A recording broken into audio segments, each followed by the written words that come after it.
कर्पूरगौरं करुणाकारं संसारसारं भुजगन्धहारं सदा वसन्तं हृदयारविन्दे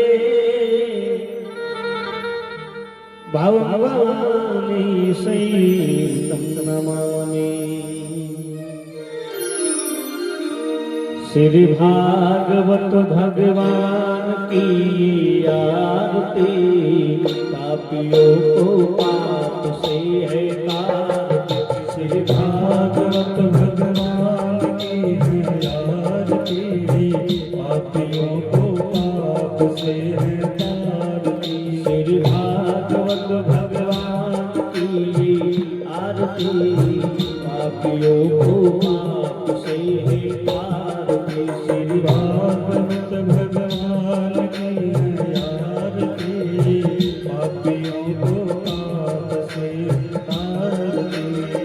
पापियों को पाप से है तारते, पापियों को पाप से है तारते। पापियों को पाप से है तारते, पापियों को पाप से है तारते। श्री भागवत भगवान की आरती, पापियों को पाप से है तारते। भागवत भगवान की आरती, पापियों को पाप से है तारते।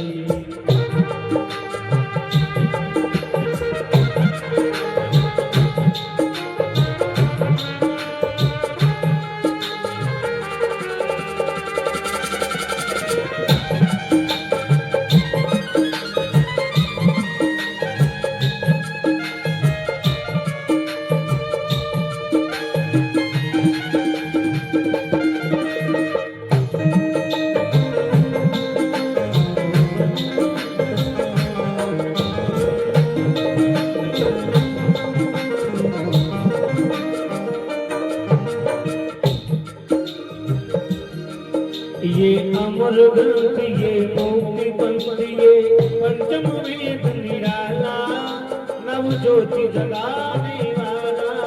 ये अमर ग्रंथ, ये मुक्ति पंथ, ये पंचम वेद निराला, नव ज्योति जगाने वाला।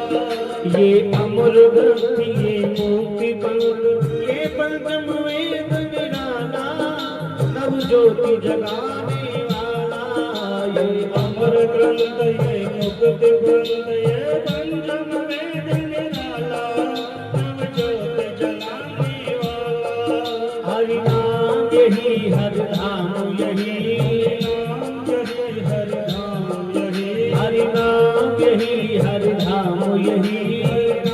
यही, हरि धाम यही। ये जग मंगल की आरती, पापियों को पाप से है तारते। श्री भागवत भगवान की आरती, पापियों को पाप से है तारते।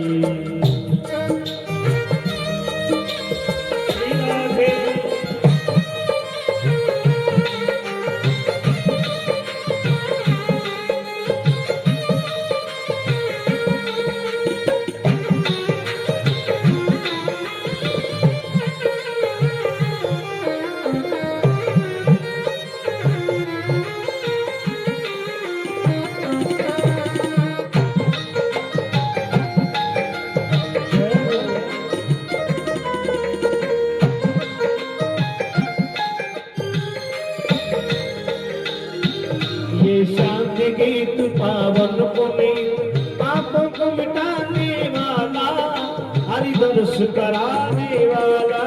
ये शांति गीत पावन पुनीत, पापों को मिटाने वाला, हरि दर्श कराने वाला। ये सुख करणी, ये दुख हरणी, सुख करणी भव दुख हरणी। ये सुख करणी, ये दुख हरणी, सुख करणी भव दुख हरणी। श्री मधुसूदन की आरती, पापियों को पाप से है तारते। श्री भागवत भगवान की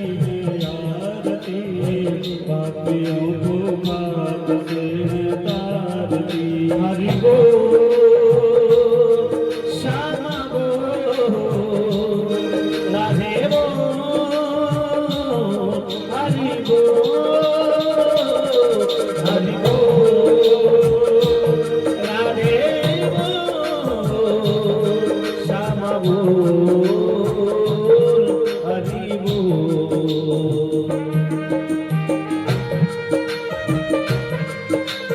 श्री राधे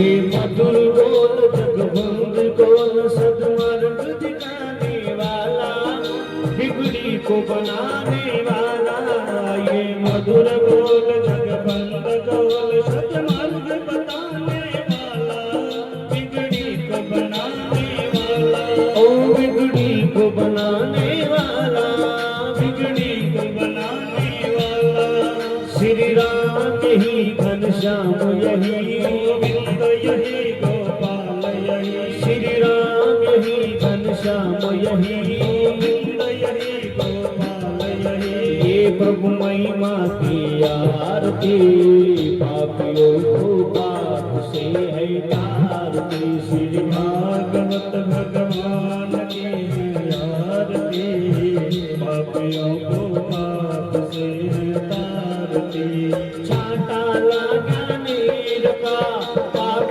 कटा शरीर का चाटा लगा केसर का नाम देवो परमेश्वर का चाटा लगा उसमें चाटा लगा चंदा चाटा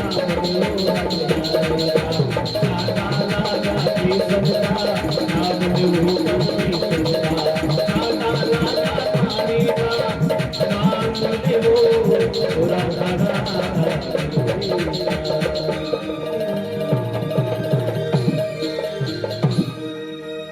बोलिए कृष्ण कन्हैया लाल की सद्गुरुदेव की भागवत भगवान की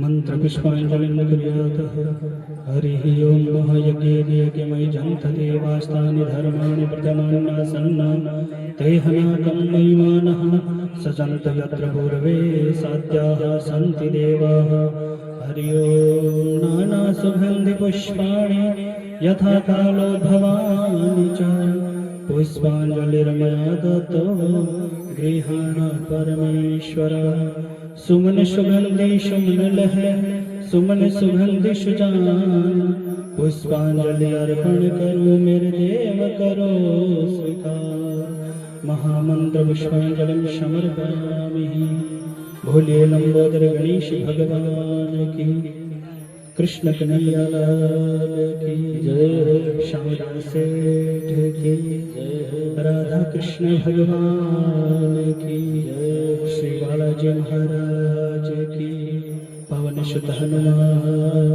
की तेजाजी महाराज की श्री देवनारायण भगवान की श्री विश्वकर्मा भगवान की जय जय श्री राधे जय जय श्री राधे जय जय श्री राधे श्याम।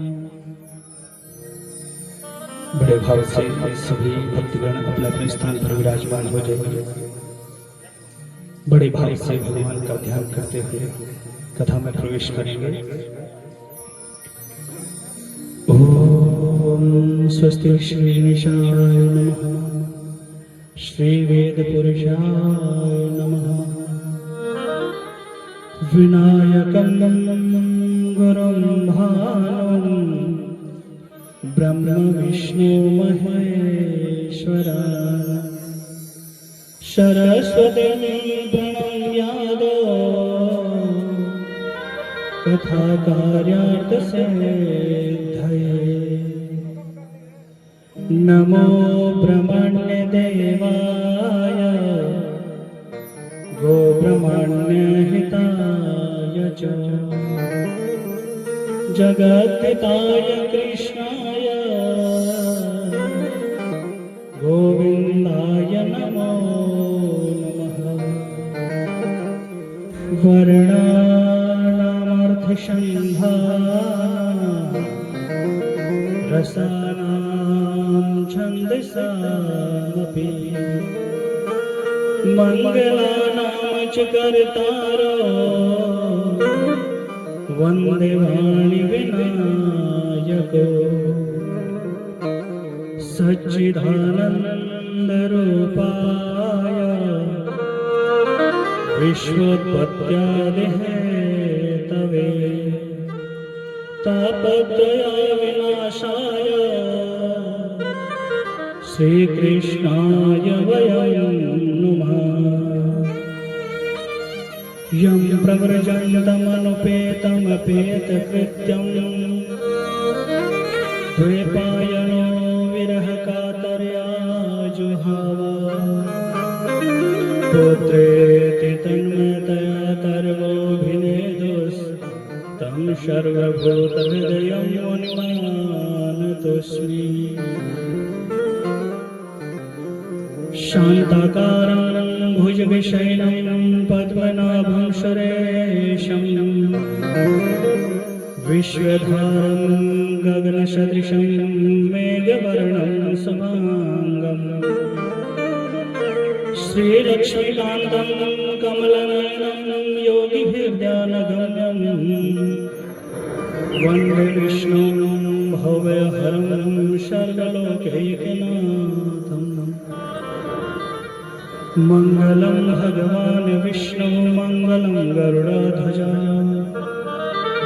मंगलं पुंडरीकाक्षो मंगलायस्तनो हरि। गुरुर्ब्रह्मा गुरुर्विष्णु गुरुर्देवो महेश्वर गुरुर्साक्षात् परं ब्रह्म तस्मै श्री गुरवे नमः। कृष्णाय वासुदेवाय हरये परमात्मने प्रणतः क्लेशनाशाय गोविन्दाय नमो नमः। रामाय रामभद्राय रामचन्द्राय वेदसे रघुनाथाय नाथाय सीताया पतये नमः। अतुलितबलधामं हेमशैलाभदेहं धनुजवनकृशानं ज्ञानिनामग्रगण्यं सकलगुणनिधानं वानराणामधीशं रघुपतिप्रियभक्तं वातजातं नमामि। आइए हनुमत विराजिए आइए हनुमत विराजिए कथा कहूँ इतिहास तुम सेवक श्री राम के प्रभु मैं चरण ही को दास। बड़े भाई से श्रद्धा से विघ्नहर्ता मंगल मूर्ति भगवान श्री विनायक जी महाराज के श्री चरणों में कोटि कोटि वंदन करते हुए वैष्णव संतों का परम धर्म श्रीमद् भागवत महापुराण एवं श्री ठाकुर जी महाराज के श्री चरणों में कोटि कोटि वंदन करते हुए श्री निकुंज वृंदावन धाम वासी श्री राधा रानी के श्री चरणों में कोटि कोटि वंदन करते हुए प्रमुख स्थान श्री राधा कृष्ण भगवान के श्री चरणों में कोटि कोटि वंदन करते हुए भगवान श्री राम के परम लाडले भक्त श्री बालाजी महाराज के श्री चरणों में कोटि कोटि वंदन करते हुए ग्राम देवता इष्ट देवता स्थान देवता श्री देवनारायण भगवान एवं श्री सत्यवादी श्री वीर तेजा जी महाराज एवं भगवान श्री विश्वकर्मा जी महाराज के श्री चरणों में कोटि कोटि वंदन करते हुए माँ भगवती राजराजेश्वरी कुलदेवी माँ भगवती के श्री चरणों में कोटि कोटि वंदन करते हुए यहाँ पर विराजमान सभी श्रोतागण भाई बंधु माताएं बहनें सभी के हृदय में जो अविनाशी रूप से विराजमान श्री ठाकुर जी महाराज के श्री चरणों में कोटि कोटि वंदन करते हुए सभी भक्तों को जय श्री कृष्ण राम जी राम राधे राधे। यहाँ पर पधारे हुए सभी श्रोतागण भाई बंधु माताएं बहनें सभी का व्यासपीठ की ओर से बहुत बहुत अभिनंदन, बहुत बहुत साधुवाद। सभी भक्तों का बहुत बहुत साधुवाद।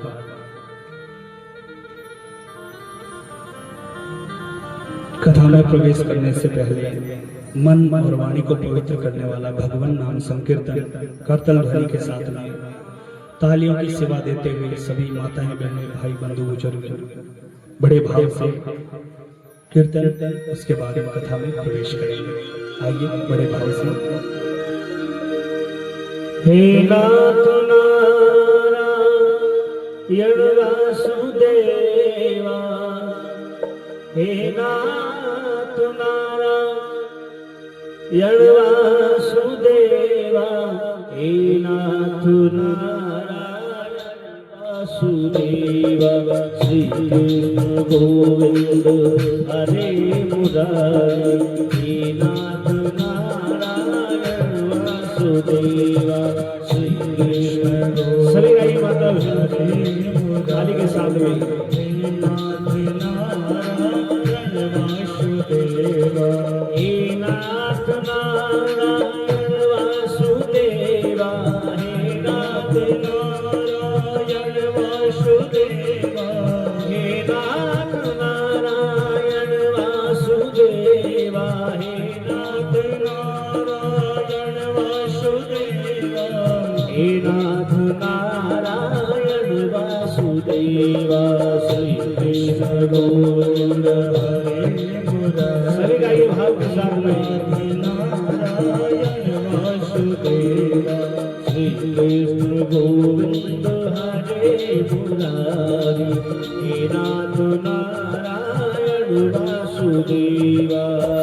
कृष्ण गोविंद हरे मुरारी, हे नाथ नारायण वासुदेवा। बड़े भाव से तालियों की सेवा देते हैं।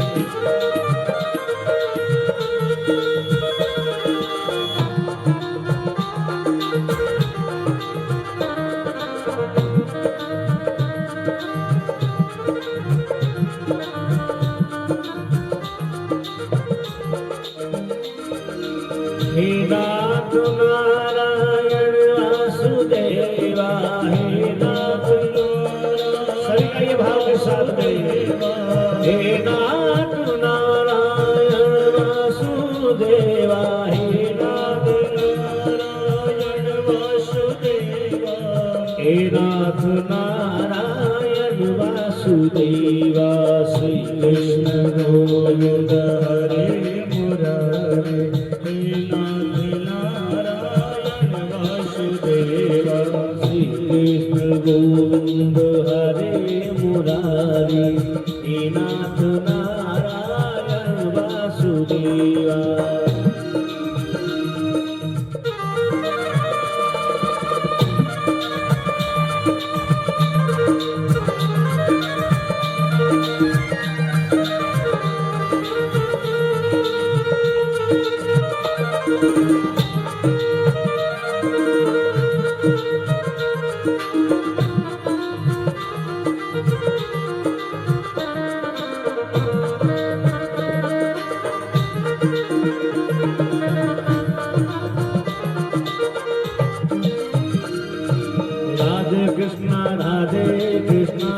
कृष्ण कृष्ण राधे राधे, राधे श्याम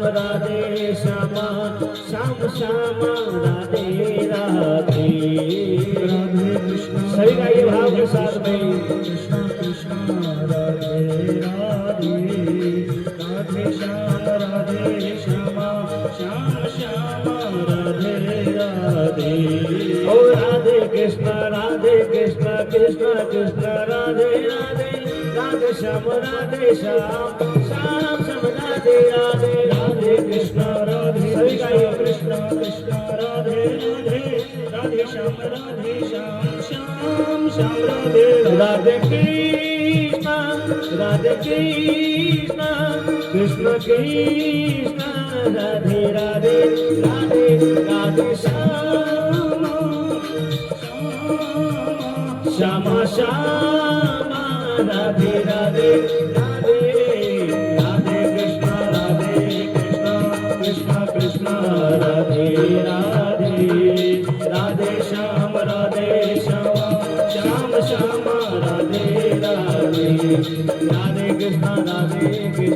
कृष्ण कृष्ण राधे राधे राधे श्याम श्यामा श्याम श्यामा राधे राधे राधे कृष्ण कृष्ण कृष्ण कृष्ण राधे राधे राधे श्याम श्यामा श्याम श्यामा राधे राधे कृष्ण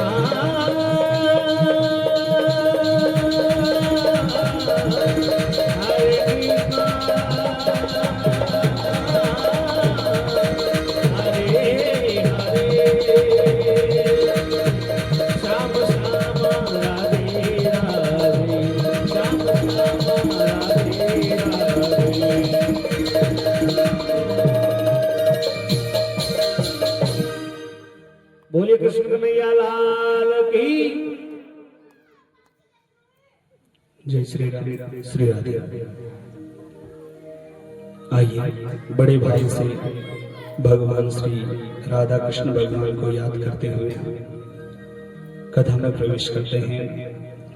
परम सौभाग्य प्राप्त हुआ, बड़े भाग्यशाली हैं हम कि आज हरियाणा क्षेत्र के सिरसा शहर के हांडीखेड़ा क्षेत्र में आयोजित साप्ताहिक श्रीमद् भागवत महापुराण कथा ज्ञान यज्ञ बड़े भाग से हमें प्राप्त हुआ है। भगवान श्री राम की एवं श्री राधा कृष्ण भगवान की अति कृपा हुई, तब जाकर ये 7 दिन का अमृत रूपी ज्ञान हमें प्राप्त हुआ है। सभी देवी देवताओं को याद करते हुए श्री गुरुदेव बाबा श्री हनुमान दास पार्थ जी के पावन चरणों में कोटि कोटि वंदन करते हुए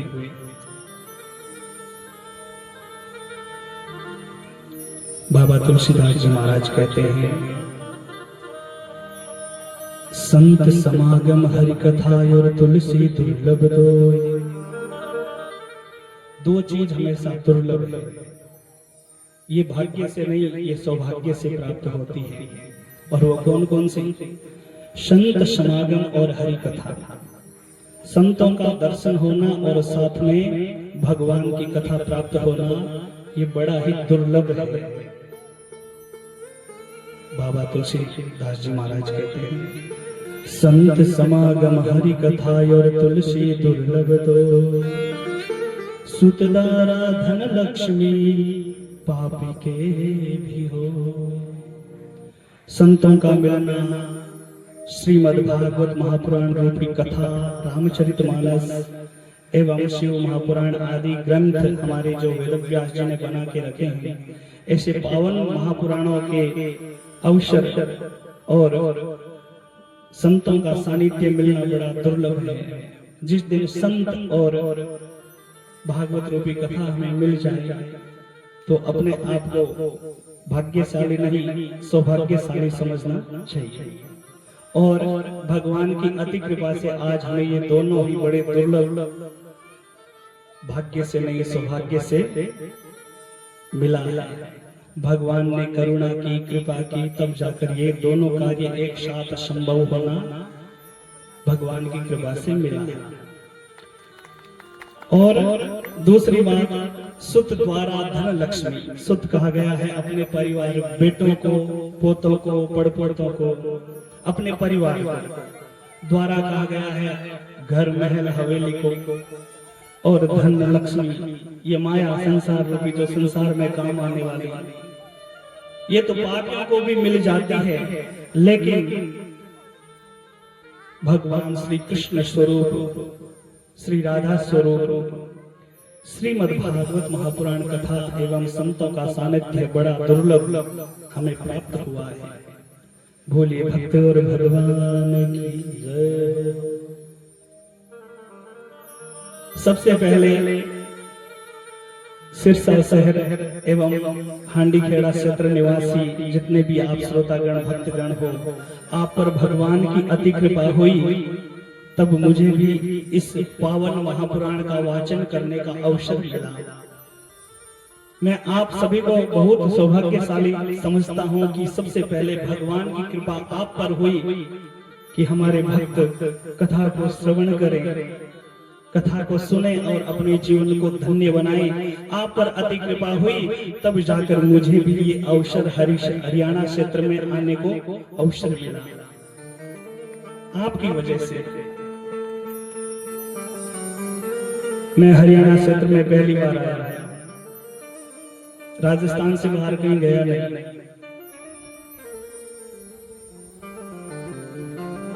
हंसराज जी का फोन आया था, तो हरियाणा क्षेत्र जैसे ही नाम लिया तो बहुत खुशी हुई कि मैं भी हरियाणा क्षेत्र में कभी जाऊंगा और वहां पर मुझे भगवान के ऐसे दिव्य ग्रंथ महापुराण का वाचन करने का अवसर मिलेगा।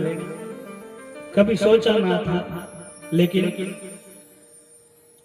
रामचरितमानस में बाबा तुलसीदास जी महाराज कहते हैं, ओ यही सोई जो राम रचि राखा, ओ यही सोई जो राम रचि राखा, ओ करता बड़ा बेसाखा।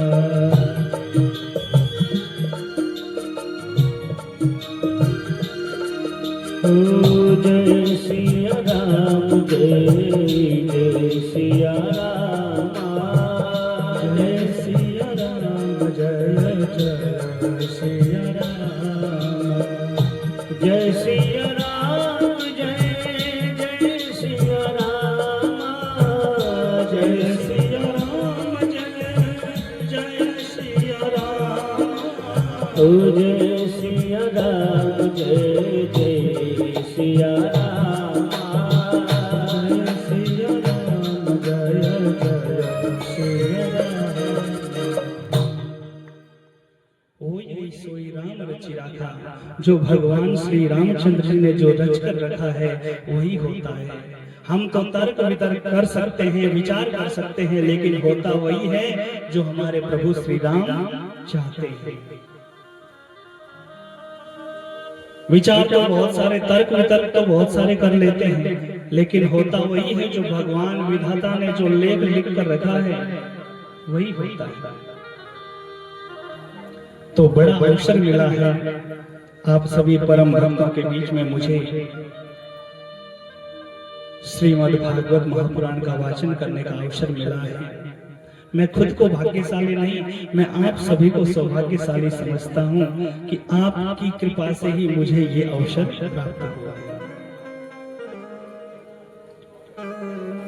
तो हम 7 दिन जिस कथा का स्मरण करेंगे, 7 दिन कथा को श्रवण करेंगे, जिस कथा को हम 7 दिन तक सुनेंगे, उस कथा के बारे में हमें जानना अति आवश्यक है।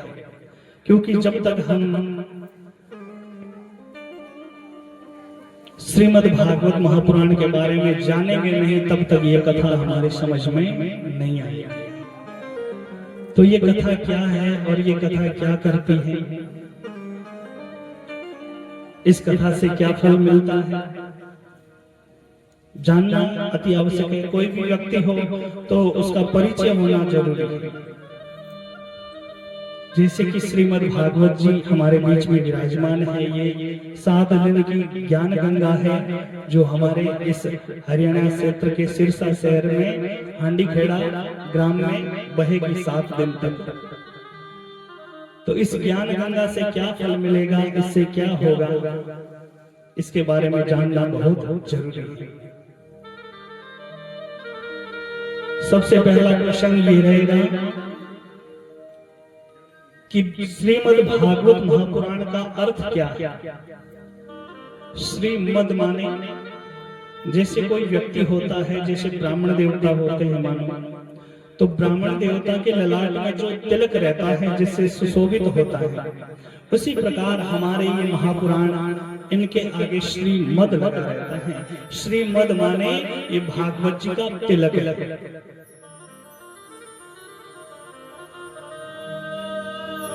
श्रीमद् भागवत, भागवत का अर्थ क्या है? जिस कथा में भक्ति मिलती हो वह भागवत। भागवत में 4 शब्द है, भागवत। पहला शब्द भा है, भा का अर्थ होता है भक्ति। दूसरा है ग, ग में से ज्ञान। और तीसरा शब्द है व का अर्थ है वैराग्य। और चौथा शब्द है ते माने त्याग। जिस कथा में भक्ति ज्ञान और वैराग्य प्राप्त होते हैं, और जब भक्ति ज्ञान और वैराग्य मिल जाते हैं, तब ये संसार रूपी संसार में जितनी भी मोह माया है, ये त्याग करने का ज्ञान प्राप्त होता है। उसी को भागवत कहते हैं। वैसे हमारे पूज्य श्री वेदव्यास जी महाराज ने 18 पुराण बनाए, 4 वेद बनाए, 6 शास्त्र बनाए, और गोस्वामी तुलसीदास जी महाराज ने रामचरितमानस भी रचना करके रखी है।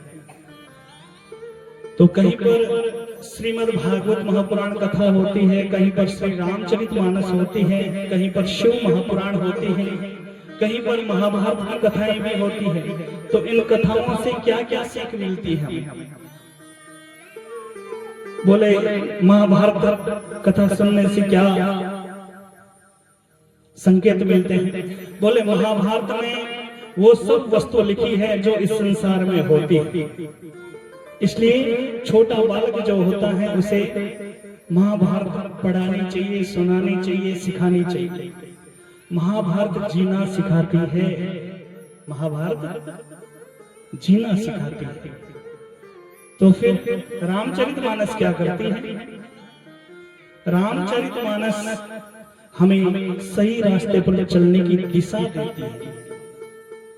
बचपन में महाभारत पढ़ लिया जाए और युवा अवस्था में अगर रामचरितमानस पढ़ ली जाए और समझ ली जाए, तो मार्ग पर सही सही चलना सीख जाएगा व्यक्ति।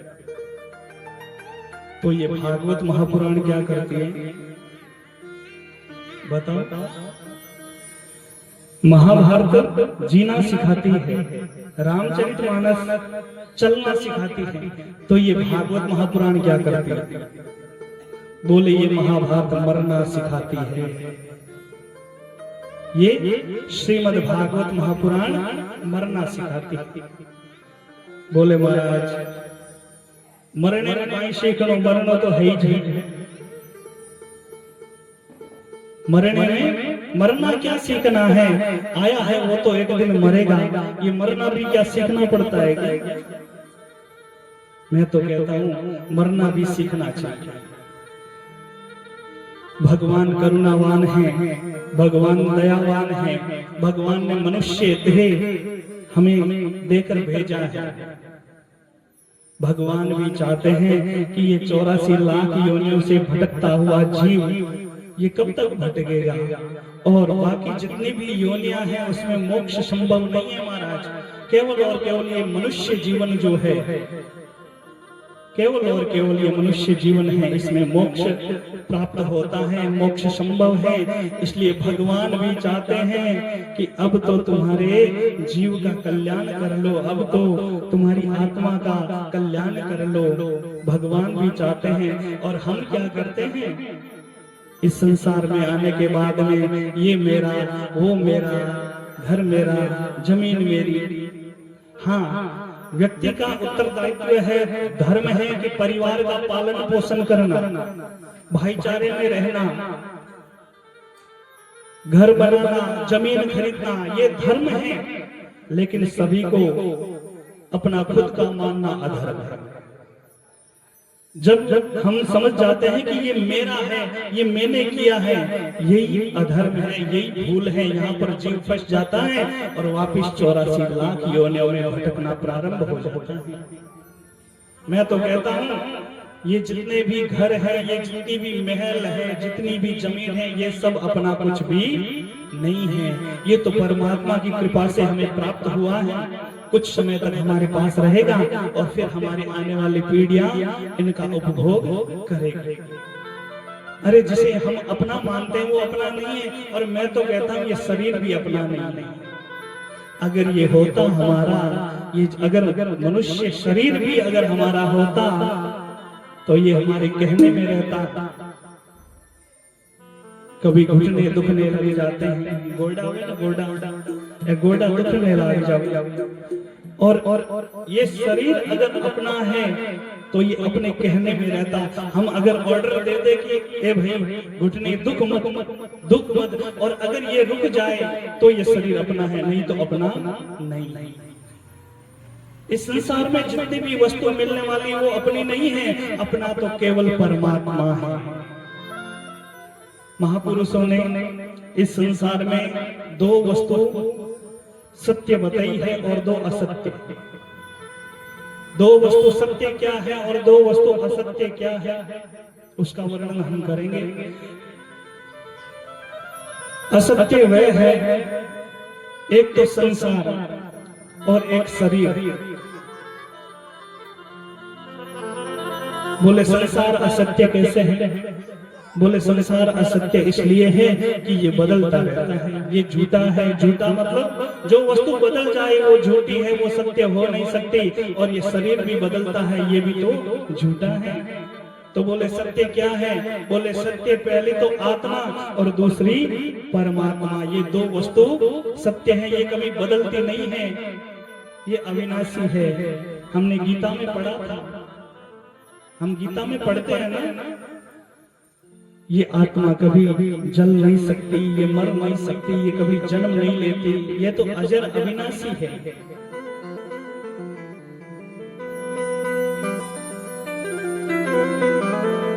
तो सबसे पहले भागवत महापुराण में भगवान श्री कृष्ण की वंदना की गई कि भगवान का स्वरूप कैसा है, भगवान कैसे दिखते हैं।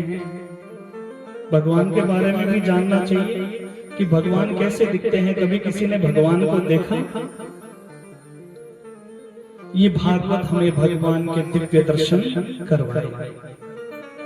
वेदव्यास जी ने भागवत जी के महात्म्य में पहला श्लोक लिखा जिसमें भगवान श्री कृष्ण की वंदना की गई।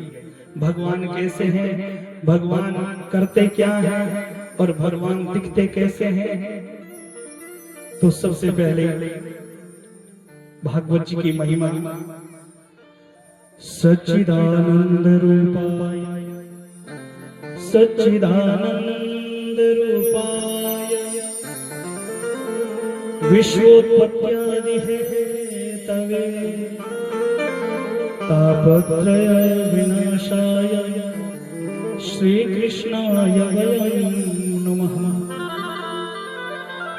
भगवान श्री कृष्ण का वंदना करके भगवान का स्वरूप कैसा है, तो इसमें शब्द आता है सच्चिदानंद। इसमें तीन शब्द है, भगवान के तीन स्वरूप हैं। पहला स्वरूप है सत्य। सत्य किसे कहते हैं? स्कूल जाते थे तो 2-2 नंबर के प्रश्न आते थे कि सत्य की परिभाषा लिखिए, सत्य किसे कहते हैं। तो सत्य उसे कहते हैं जो कभी बदलता ना हो, उसे सत्य कहते हैं। यही सत्य की परिभाषा है। तो बोले बदलता क्या है? बोले झूठ बदलता है। एक झूठ बोलने के पीछे 100 झूठ बोलने पड़ते हैं। एक झूठ को छिपाने के लिए 100 झूठ बोलना पड़ता है, लेकिन सत्य बात जो है वो हमेशा एक ही रहती है, वो अडिग रहती है, वो बदलती नहीं है। तो भगवान कैसे दिखते हैं? भगवान सत्य स्वरूप है।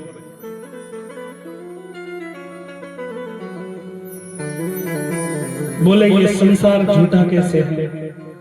ये संसार तो बदलता रहता है ना।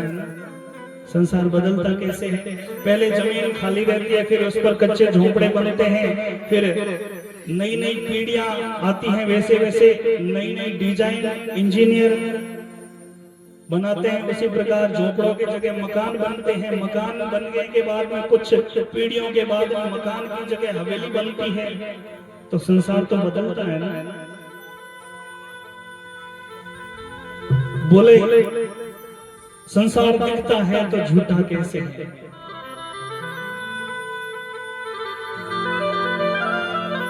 ये संसार भी बदलता है, ये शरीर भी बदलता है। जब मनुष्य का जन्म होता है तब वो छोटा सा होता है, और छोटा बच्चा अगर उसके सामने दो वस्तु रख दी जाए, एक वस्तु होती है खिलौना और दूसरी वस्तु है 1 करोड़ रुपया। दोनों वस्तु छोटे बच्चे के सामने रख दी जाए तो बच्चा क्या उठाएगा? खिलौना। आप क्या उठाओगे? बता। खिलौना नहीं, पैसा। क्योंकि वो बालक नहीं समझता है, उसे तो खिलौना ही प्रिय लगता है, क्योंकि वो अभी खेलने की अवस्था में है। और जब वही बालक थोड़ा बड़ा हो जाए, कमाने लग जाए, तो उसके सामने वही दोनों वस्तु रख दी जाए, तब वो खिलौना नहीं उठाएगा, वो पैसा उठाएगा। और वही बालक अगर बूढ़ा हो जाए, जब ये शरीर साथ देना बंद कर दे, तो ना तो पैसा उठाएगा और ना खिलौना उठाएगा, क्योंकि उसमें चलने की शक्ति भी नहीं है और फिर उसको एक लाठी का सहारा चाहिए। मनुष्य वही है, धरती वही है, संसार वही है, लेकिन शरीर बदल गया, समय के अनुसार बदल गया। जो बदलता है वो असत्य है, झूठ है, और जो कभी बदलता ना हो वह सत्य स्वरूप परमात्मा। परमात्मा कभी बदलते नहीं है, वो तो निर्गुण निराकार सगुण साकार रूप में अवतरित होते हैं। भक्तों के भक्ति के अभाव में भगवान भक्तों के पास आते हैं। तो सत्य स्वरूप जो है वो परमात्मा है। तो दूसरा शब्द बताया है चित्त। चित्त किसे कहते हैं? चित्त माने हृदय। जिस हृदय में भगवान का निवास हो उसे चित्त कहते हैं। चित्त माने प्रकाश। और प्रकाश कौन सा? ट्यूबलाइट का नहीं, एलईडी का नहीं, सूर्य भगवान का भी नहीं, ज्ञान का प्रकाश। जिस ज्ञान से हमारे हृदय में भगवान का वास होता है उसे चित्त कहते हैं। और जहाँ पर चित्त उजागर होता है वहां पर भगवान विराजमान होते हैं। और तीसरा शब्द आया है आनंद। आनंद स्वरूप भी भगवान का है। हर कोई वस्तु का उल्टा शब्द होता है, विलोम शब्द होता है। जैसे दिन का रात होता है, सुख का दुख होता है। दिन का रात होता है, सुख का दुख होता है, लेकिन आनंद का कोई विलोम शब्द नहीं होता है। आनंद माने स्वयं भगवान का स्वरूप। और आनंद भी कौन सा? संसार में मिलने वाला आनंद नहीं। संसार में मिलने वाला आनंद तो कुछ समय तक रहता है और कुछ समय के बाद में चला जाता है। जैसे कोई माता 16 श्रृंगार करे,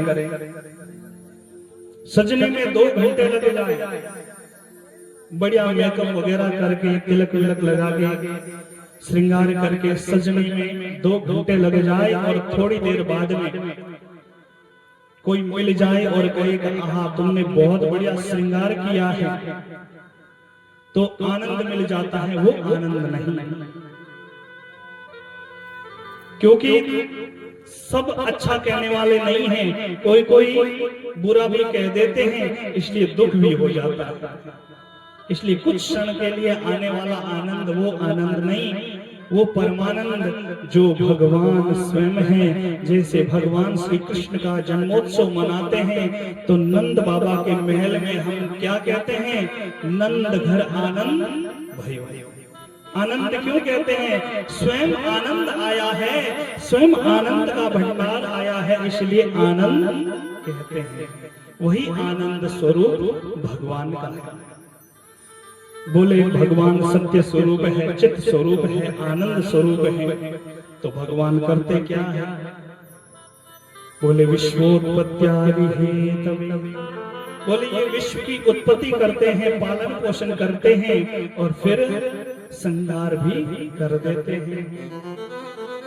बोले भगवान और क्या करते हैं? बोले भगवान तापत्राय विनाशाय श्री कृष्णाय वयं नमः। बोले 3 प्रकार के ताप जो है, वात पित्त और कफ, ये 3 प्रकार के जो दुख हैं, इन दुखों को दूर करने भगवान स्वयं आते हैं। और 3 प्रकार के दुख कौन कौन से? बोले सीधी सीधी भाषा में समझाओ। कोई तन दुखी, कोई मन दुखी, कोई धन बिना रहत उदास। कोई तन दुखी, कोई मन दुखी, कोई धन बिना रहत उदास। थोड़े थोड़े सब दुखी तो सुखी राम रहीदास। बोले कोई तन से दुखी है, कोई मन से दुखी है, कोई धन से दुखी है। बोले कैसे? बोले सब कुछ है घर में, परिवार बहुत बड़ा है, धन खूब है, लेकिन शरीर साथ नहीं देता, घुटने दुखने लग जाते हैं। बोले अब तो भाई गोडा घना दुखे, तो ये तन दुखी हो गया, ये तन से दुख प्राप्त हो गया। तो भागवत क्या करती है? जो भी भाव से इस भागवत कथा में आता है, मन को साथ में लेकर, उसका ये भी दुख दूर भगवान कर देते हैं। बोले मन से दुखी, बोले मन से दुखी, ये घर में बहुत कुछ है, धन का भंडार भरा हुआ है, लेकिन मन में संतोष नहीं है, शांति नहीं है, हाय धन करता है, उसके मन में भी संतोष नहीं होता, वो दुखी हो जाता है मन से।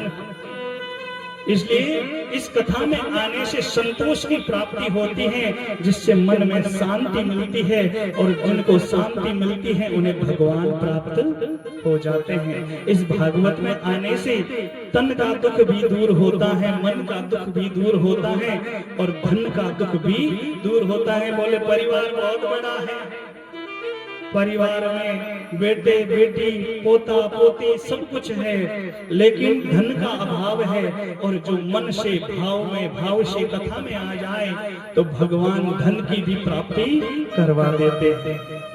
क्योंकि भगवान तो भाव के भूखे हैं, भगवान को तो भाव प्रिय है। भगवान कहते हैं भाव का भूखा हूँ मैं, भाव का भूखा हूँ मैं, बस भाव ही बस सार है, और भाव से जो कोई मुझे भजे तो उसका बेड़ा पार है। भगवान भाव के भूखे हैं। अगर भाव से हम भगवान की शरण में जाएंगे तो भगवान हमारे 3 प्रकार के दुख जो हैं वो दूर कर देंगे। और भाव कब आएगा? जब हम मन को साथ में लेकर आएंगे। हम क्या करते हैं, कथा में तो आ जाते हैं शरीर को लेकर, लेकिन ये मनीराम जी जो है बड़े चंचल हैं। ये मनीराम जी घरों में हिसाब लगाने के लिए चले जाते हैं, क्योंकि किराया भाड़ा तो लगता है नहीं। घर में जाते हैं, दूध का हिसाब, महीने में दूध कितना आया। हम यहाँ पर बैठे हैं, कथा में सुन रहे हैं, लेकिन मनीराम जी हिसाब लगाते हैं कितने इस महीने में कितना खर्चा हो गया। अरे राम राम राम राम, कितना खर्चा हो गया। हम कथा में बैठे हैं, लेकिन ये मन हमारे साथ में नहीं है, इसलिए हम कथा का पूरा लाभ उठा नहीं पाते। इसलिए मन को भी साथ में लाना अति आवश्यक है। मारवाड़ी समझ में आवे, थोड़ी थोड़ी आवे, थोड़ी मारी फलोदेरी भाषा है जोधपुर, तो बीच बीच में थोड़ी थोड़ी आवेला चाली। तो भजन भी मारवाड़ी में है, मन के ऊपर है। ये मनीराम जी चंचल है, इनको वश में रखना बड़ा कठिन है, लेकिन मन के पीछे हमें नहीं चलना है। मन को हमारे साथ में रखना है, मन को पीछे रखना है, मन को एकदम पीछे नहीं छोड़ना है, मन को आगे रखें। बोले मन बड़ा चंचल है, इसको पास में रखना बड़ा कठिन है। मैं तो कहता हूँ इस कथा में आने से पहले मन को साथ में लेकर आए और आसन के नीचे मणिराम जी को रखें, ऊपर आसन बिछाएं और उसके ऊपर बैठ जाएं। ये मणिराम जी कहीं भी नहीं जाएंगे। कोई मत चालो इने मन डर लारे, अरे भाई कोई मत चालो इने मन डर लारे, ओ तो 84 भुगतावे रे, 84 भुगतावे रे, ओ मन थारो दुख आवे रे।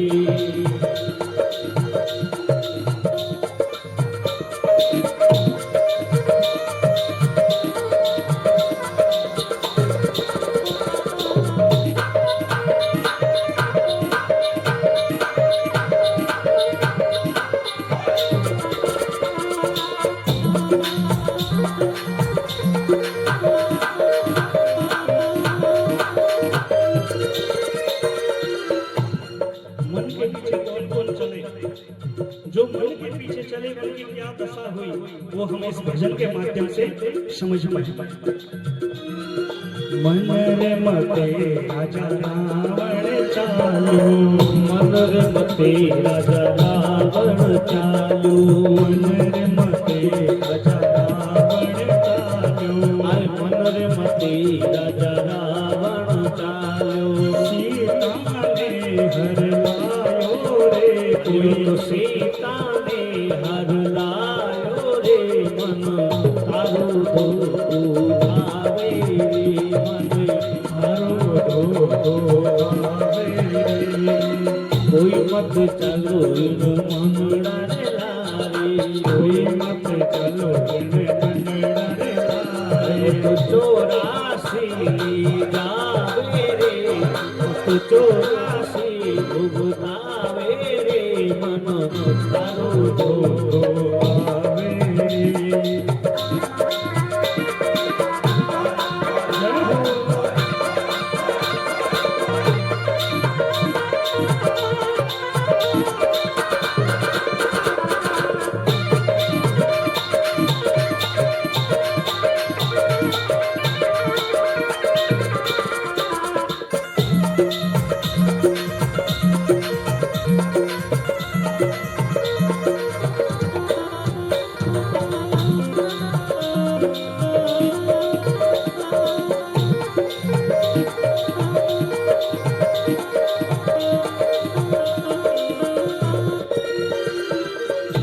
देखो साथ में तालियों की सेवा भी देनी चाहिए।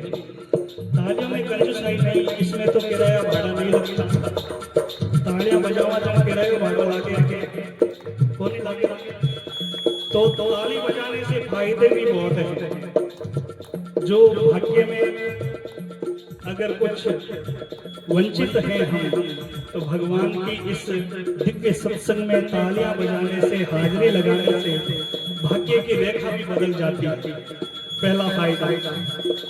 और दूसरा फायदा मैं बताता हूं, जिसने बजाए ताल, जिसने बजाए ताल बदल गए हाल, और उसको मिल गए मदन गोपाल।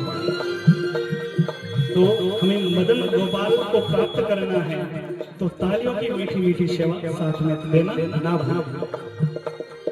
एक पलक में लंक जलाई, एक पलक में लंक जलाई, राज विभीषण पायो रे, कोई राज विभीषण पायो रे, मन तारो दो आवे, कोई मत चलो इन मन डरे लारे, कोई मत चलो इन मन डरे लारे, ले जावे रे, मन थारो दो आवे रे।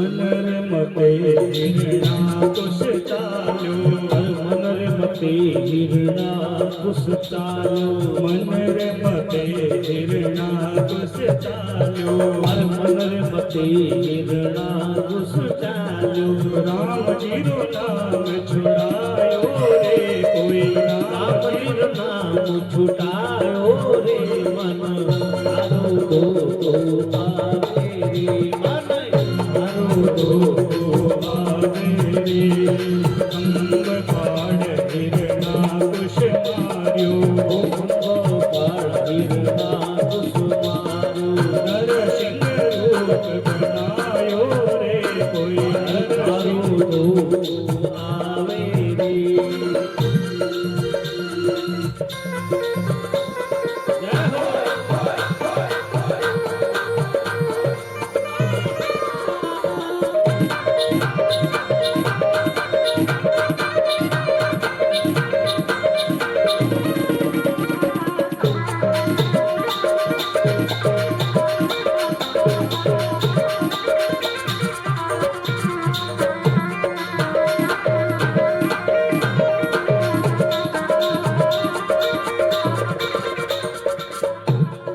रामानंद मिला गुरुपुरा रामानंद मिला गुरुपुरा कह दर्शन जावे रे मन करो तो अब मरा मन करो तो आवे रे मन करो तो आवे रे कहत कबीर सुनो भाई साधो कबीर सुनो भाई साधु क्यों नहीं माने मारे रे मन हरो दो आवे रे कोई मत चलो इन मन डरे तारे कोई मत चलो इन मन डरे तारे चौरासी ले जावे रे मन हरो दो आवे रे मन हरो दो आवे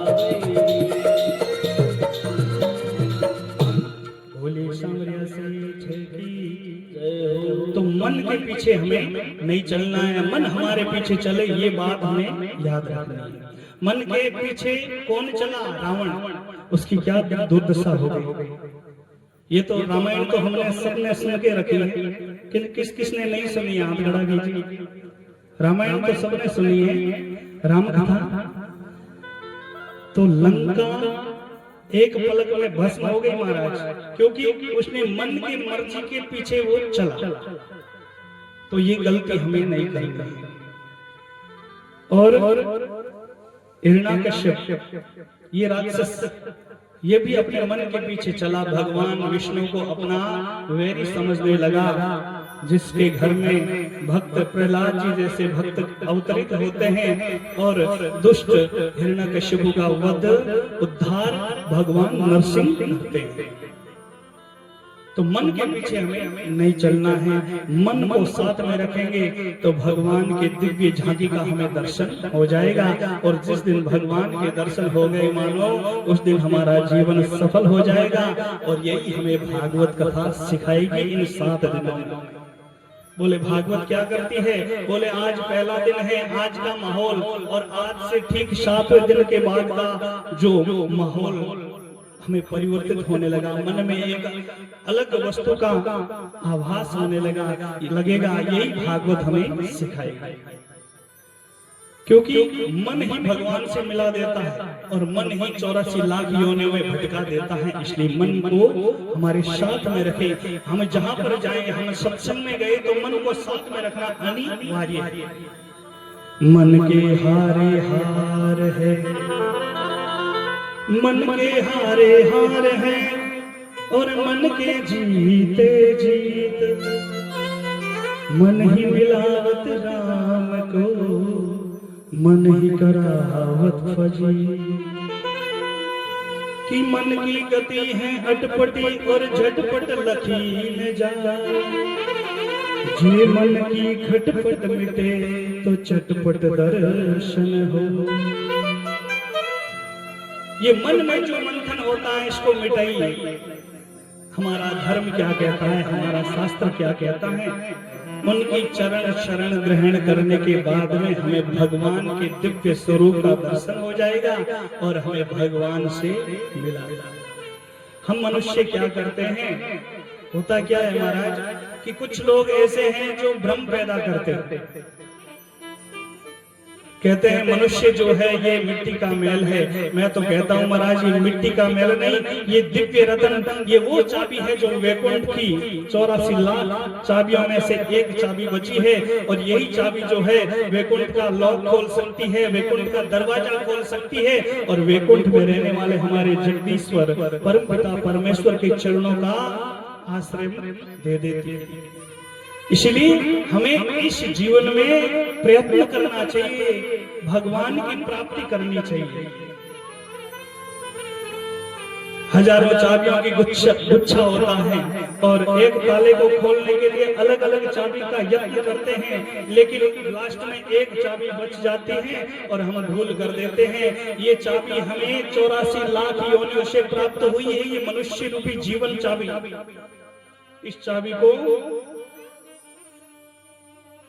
हमें भगवान के वैकुंठ के उस ताले में लगानी है, भगवान के दिव्य चरणों में लगानी है और भगवान की प्राप्ति करनी है। ये मन भगवान से कैसे मिलाता है, जैसे एक ताला होता है, ताले की चाबी होती है, अगर राइट में घुमा दें तो लॉक हो जाता है और उसको राइट में वापस घुमा देते हैं तो खुल जाता है। तो हम भगवान में इस मन को लगाएं ताकि हमारे वैकुंठ के द्वार खुल जाएं और हम उस परमपिता परमेश्वर में लीन हो जाएं, ताकि इस आवागमन इस संसार में बार बार जन्म मरण लेना बंद हो जाए, आवागमन मिट जाए। पर हम भूल कर देते हैं, इसी भूल के कारण हम 84 लाख योनियों में भटक जाते हैं। ये सुंदर मानव तन हमें मिला, धर्म शास्त्रों में लगाएं, धर्म के मार्ग में लगाएं ताकि हमारा जीवन भी सफल हो जाए। उसके बाद में वेदव्यास जी महाराज ने श्री सुखदेव जी महाराज की वंदना की गई। यम प्रवर्जन्तम अनुपेतम अपेत कृत्यम द्वेपायनो विरह कातर्या जुहावा पुत्रेति तन्मयतया तर्वो विनेदुष्टं सर्वभूत हृदयं मुनिमातुष्मि।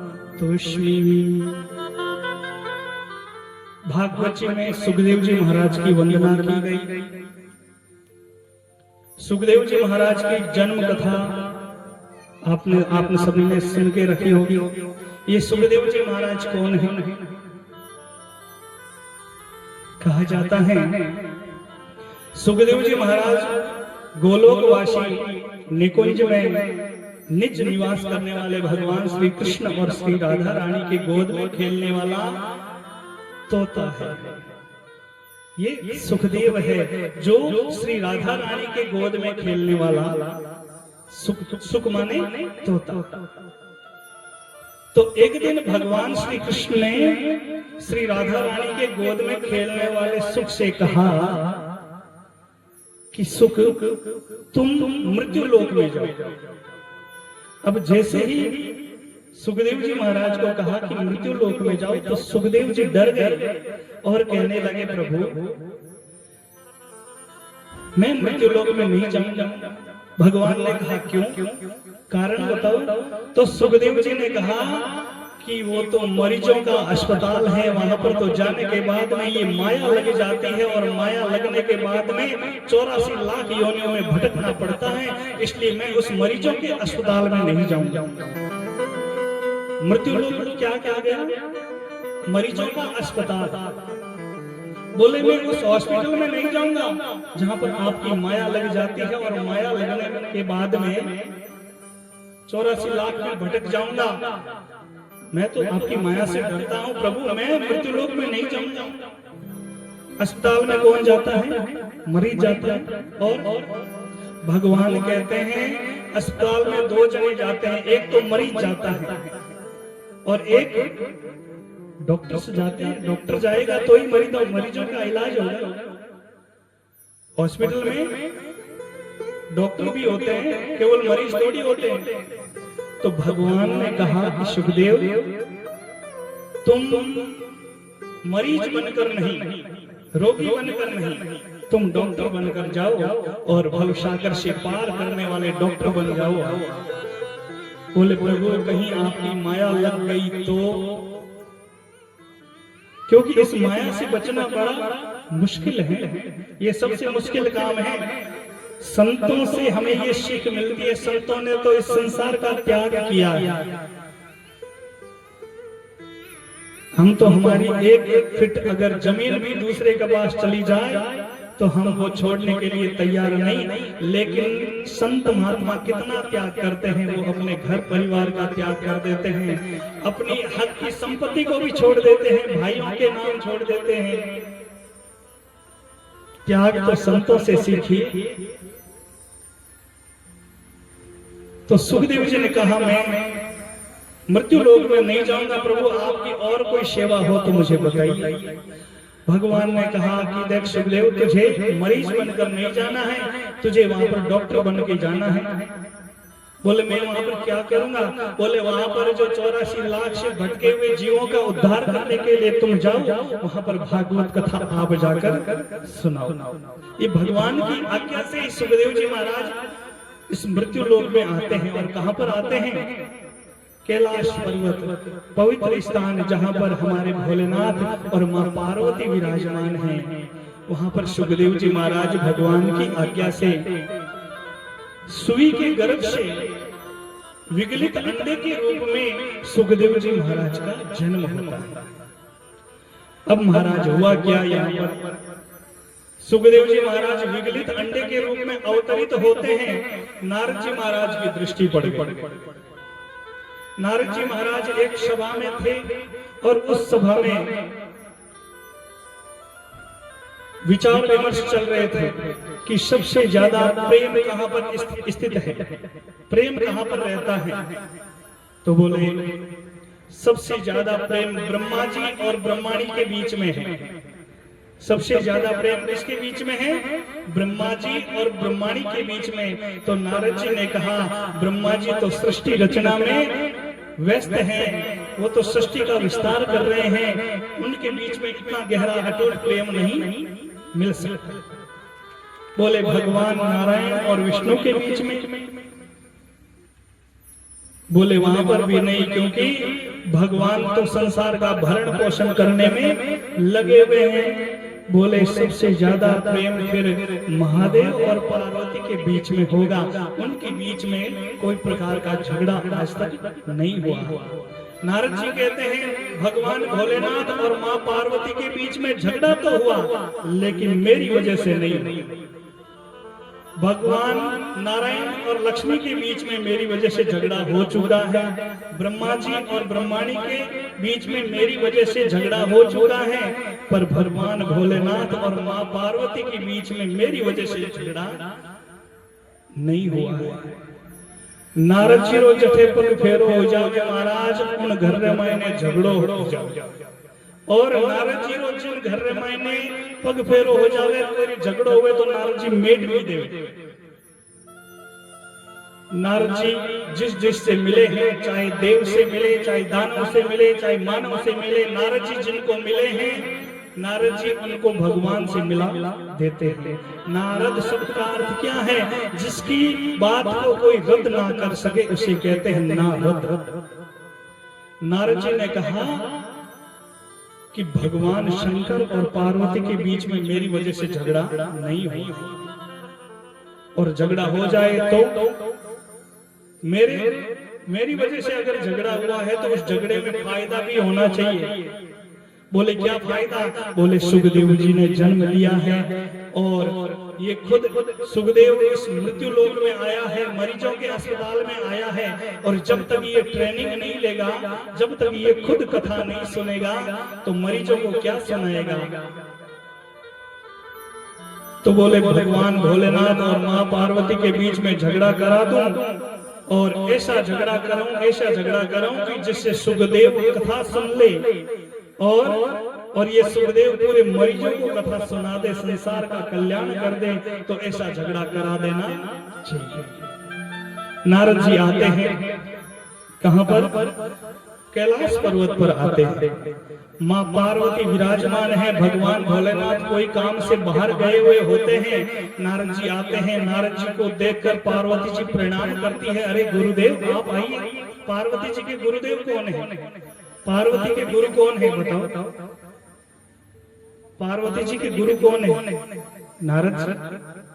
पार्वती के गुरु नारद जी है, मैंने बताया पहले। आप ध्यान नहीं रखते, आप थोड़ा कथा में ध्यान लगाएं। तो नारद जी जैसे ही कैलाश पर्वत पर प्रवेश करते हैं तो पार्वती ने चरण वंदना की कि गुरुदेव बहुत दिनों बाद आए आप, आजकल आते ही नहीं हो, आप मेरे गुरु हो और गुरु को तो आना चाहिए, आजकल आते नहीं। नारद जी क्या हुआ, क्यों नहीं आते आप बताइए। नारद जी ने कहा कि आजकल मैं संसार में आना जाना मैंने बंद कर दिया। बोले क्यों? बोले इसलिए बंद कर दिया है कि अब संसार में पति और पत्नी के बीच में पहले जैसा प्रेम नहीं रहा, पहले जैसा प्रेम नहीं रहा, इसलिए मैं नहीं आता। और संत भगवान कहाँ जाते हैं? जहाँ पर प्रेम होता है। ये संत भी भगवान का दूसरा स्वरूप है। नारद जी ने कहा कि पहले जैसा प्रेम पति और पत्नियों के बीच में नहीं है, इसलिए मैंने आना जाना बंद कर दिया है। पार्वती जी ने कहा कि क्या मतलब आपका? पति और पत्नियों के बीच में प्रेम नहीं है? बोले नहीं है, इसलिए तो कहता हूँ। बोले आप संसार की बात करते हो, मेरे और भोलेनाथ के बीच में तो अटूट प्रेम है। बोले मैं नहीं मानता। नारद जी कहते हैं मैं नहीं मानता हूँ। बोले क्यों नहीं मानते हो? बोले मैं नहीं मानता क्योंकि आपके बीच में पूरी बातें नहीं होती। भगवान भोले जो पति अपनी पत्नी को सारी बातें बता दे वही प्रेम करता है। पार्वती जी ने कहा भोलेनाथ तो मुझसे कुछ छुपाते नहीं, वो जो दिन में जो समाधि लेते हैं, समाधि में जो भगवान का स्वरूप का दर्शन कर लेते हैं, वो मुझे शाम को बता देते हैं। ऐसी कोई बात ही नहीं है जो भोलेनाथ मुझसे छुपाते हैं। बोले आपसे छुपाते हैं? बोले नारद जी आप बता दो। बोले भोलेनाथ के गले में जो मुंड माला पहन के रखी है वो किसकी आपको पता है? पार्वती जी विचार करने लगी, ओहो ये बात तो मैंने अभी तक विचार ही नहीं किया। नारद जी सही बता रहे हैं, भोलेनाथ ने ये बात मुझसे छुपाई। पार्वती जी ने कहा कि नारद जी मुझे तो नहीं पता है, भोलेनाथ जी ने मुझे नहीं बताया है, आप एक काम कीजिए आप मुझे बता दीजिए। बोले मैं नहीं बताऊंगा, आप भोलेनाथ से पूछ लेना। बोले नहीं आप बता दो। नारद जी ने कहा वो आपके ही शीश हैं, वो आपके ही मुख है। पार्वती जी ने कहा अच्छा वो मेरे मुख है जो भोलेनाथ के गले में है? बोले हाँ। बोले नारद जी ने कहा कि आप जितनी बार जन्म लेके वापस मृत्यु को प्राप्त होते हो तो भगवान भोलेनाथ उस मुंडमाला को अपने गले में धारण कर लेते हैं। पार्वती जी ने कहा अच्छा मैं मर जाती हूँ तब वो मेरे मुंडमाला गले में। भोलेनाथ जी के शीश कहाँ है? बोले वो तो अविनाशी हैं, उन्होंने तो दवाई पी के रखी, अमर कथा सुन के रखी है। बोले अमर कथा? बोले आपको नहीं सुनाई? तो अभी तो कहते थे कि मेरे और भोलेनाथ के बीच में अटूट प्रेम है, आपको अमर कथा नहीं सुनाई तो मैं तो नहीं मानता कि आपके बीच में अटूट प्रेम है। पहला झेड़ा प्रेम हमेशा को नीरेवे हो, नीमन है धर्म थारा छाना को नीरेवे हो। पहला झेड़ा प्रेम अरे पहला झेड़ा प्रेम हमेशा को नीरेवेला। पहला झेड़ा प्रेम हमेशा को नीरेवेला। नेमु धर्म थारा छाना को नीरेवेला रे ओ।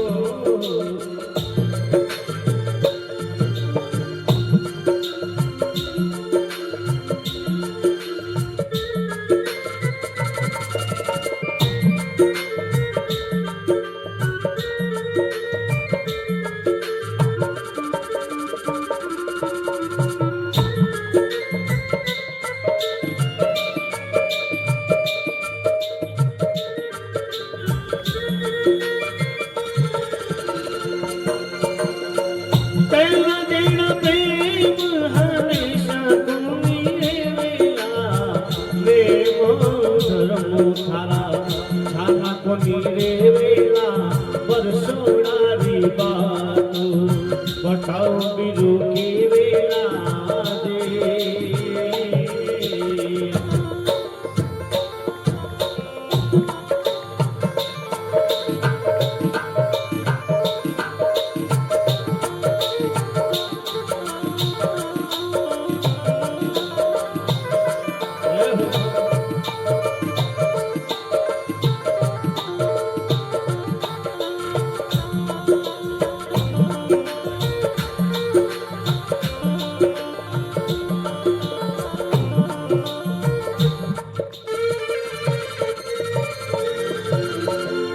मुझेड़ा खारा कड़वा मीठा खिण विध होवेला मुझेड़ा खारा कड़वा मीठा खिण विध होवेला हर जुदा धोया कोयला उजलिया खिण विध होवेला जुदा धोया कोयला उजलिया खिण विध होवेला हर बिना जेड़ा प्रेम हमेशा को मेरे वेला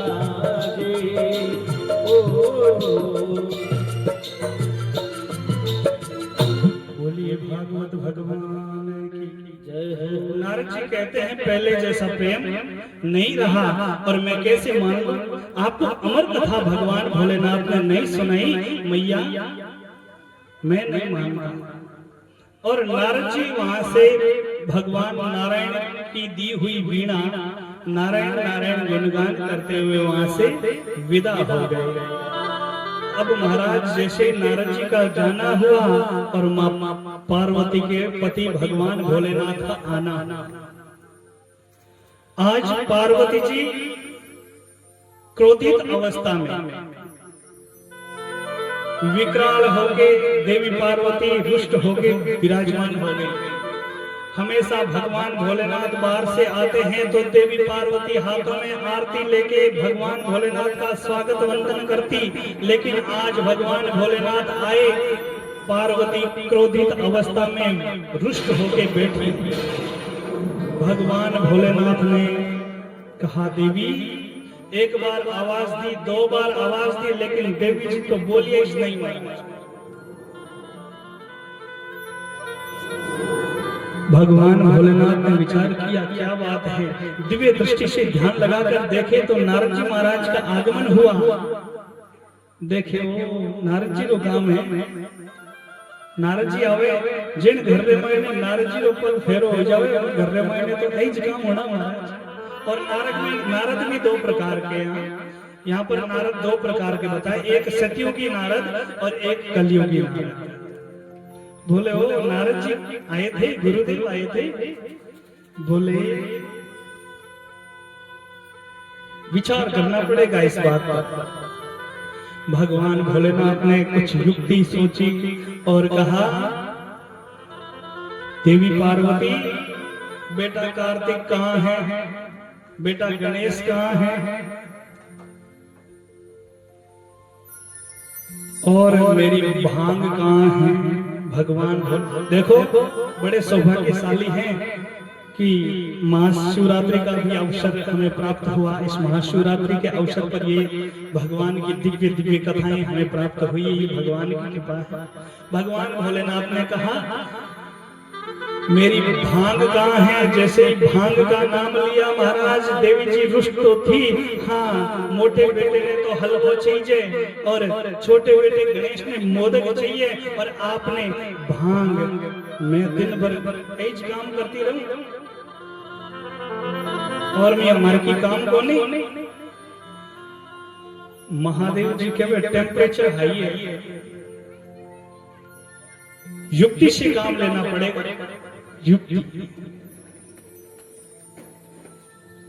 बोले देवी जी आप ही व्यवस्था करने वाले हो तो आपको ही कहेंगे। पार्वती जी ने कहा ये तो सब बाद में, लेकिन हुआ क्या। भगवान भोलेनाथ ने कहा हुआ क्या देवी जी बताओ तो सही, बताएंगे तब पता चलेगा। तो पार्वती जी ने कहा कि ये अमर कथा आज मुझे क्यों नहीं सुनी।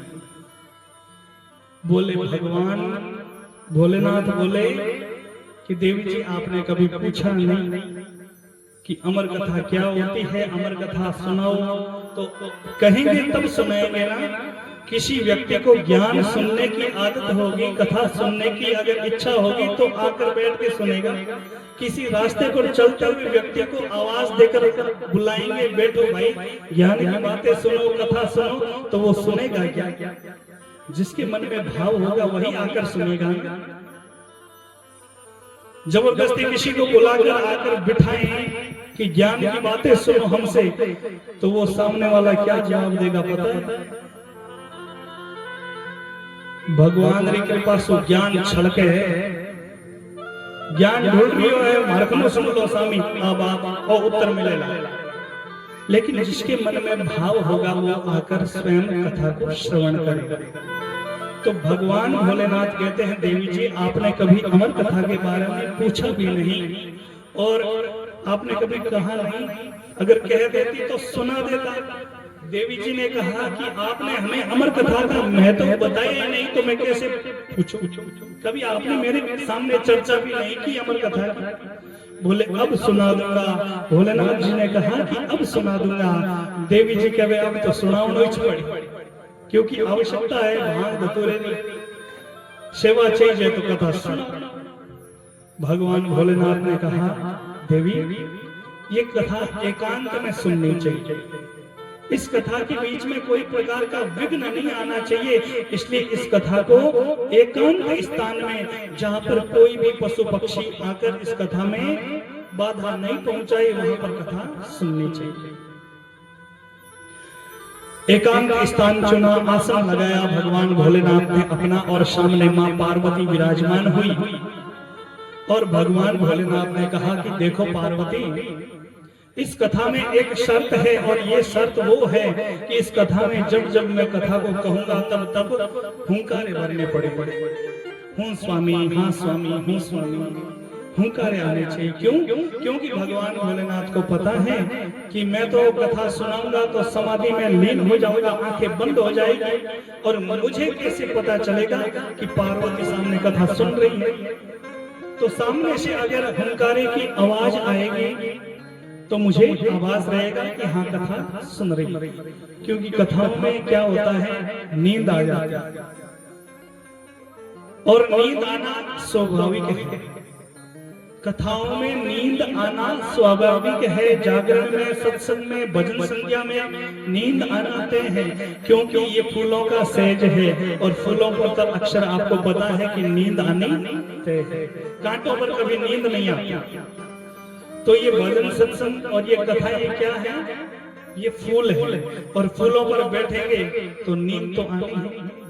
आजकल होता क्या है, नींद में भाई लोग अगर नींद ले तो पता चल जाएगा कि भाई नींद ले रहे, क्योंकि पर्दा नहीं है।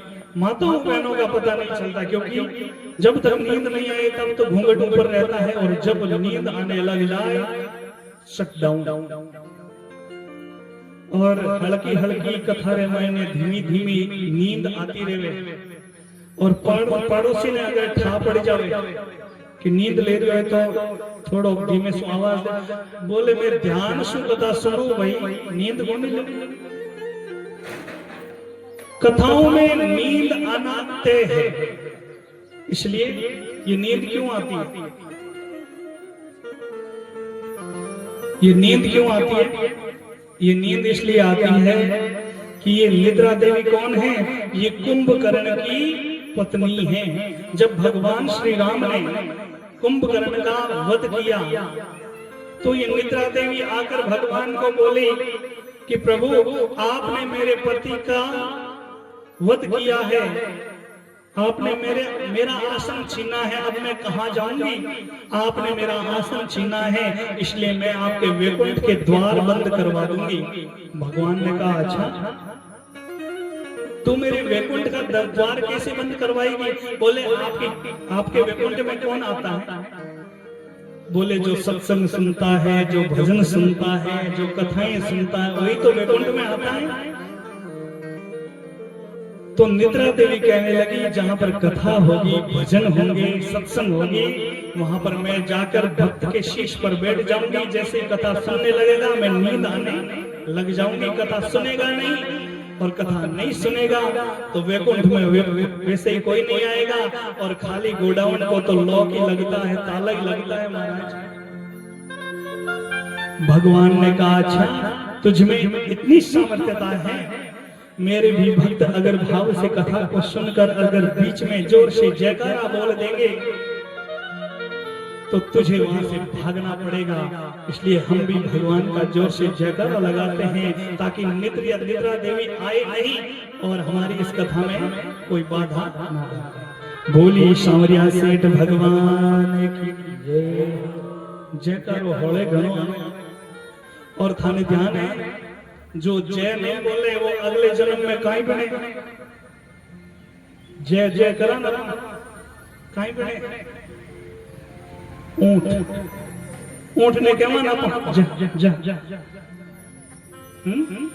इसलिए जयकारा जोर से लगना चाहिए। बोली राधा रानी सरकार की। अब आवाज सिरसा से आगे पहुंचे तो भगवान ने कहा कि जहां पर मेरे भक्त जोर से जयकारा लगा देंगे वहां से तुम्हें भागना पड़े। तो निद्रा देवी को यहाँ से भगाना है और हमें कथा को श्रवण करना है। भगवान भोलेनाथ ने कहा कि ये शर्त है, पार्वती जी ने कहा कि ये शर्त मुझे मंजूर है। कथा प्रारंभ हुई उससे पहले भगवान भोलेनाथ ने पहली ताली बजाई। जितने भी पक्षी थे, जितने भी पशु थे वो भाग गए। दूसरी ताली बजाई, जो भी पक्षी छोटा था उसके पंख आ गए और वो उड़कर वो भी चला गया।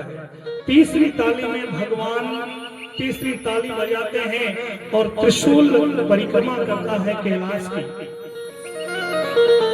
कि कोई जीव जंतु यहाँ पर है तो नहीं।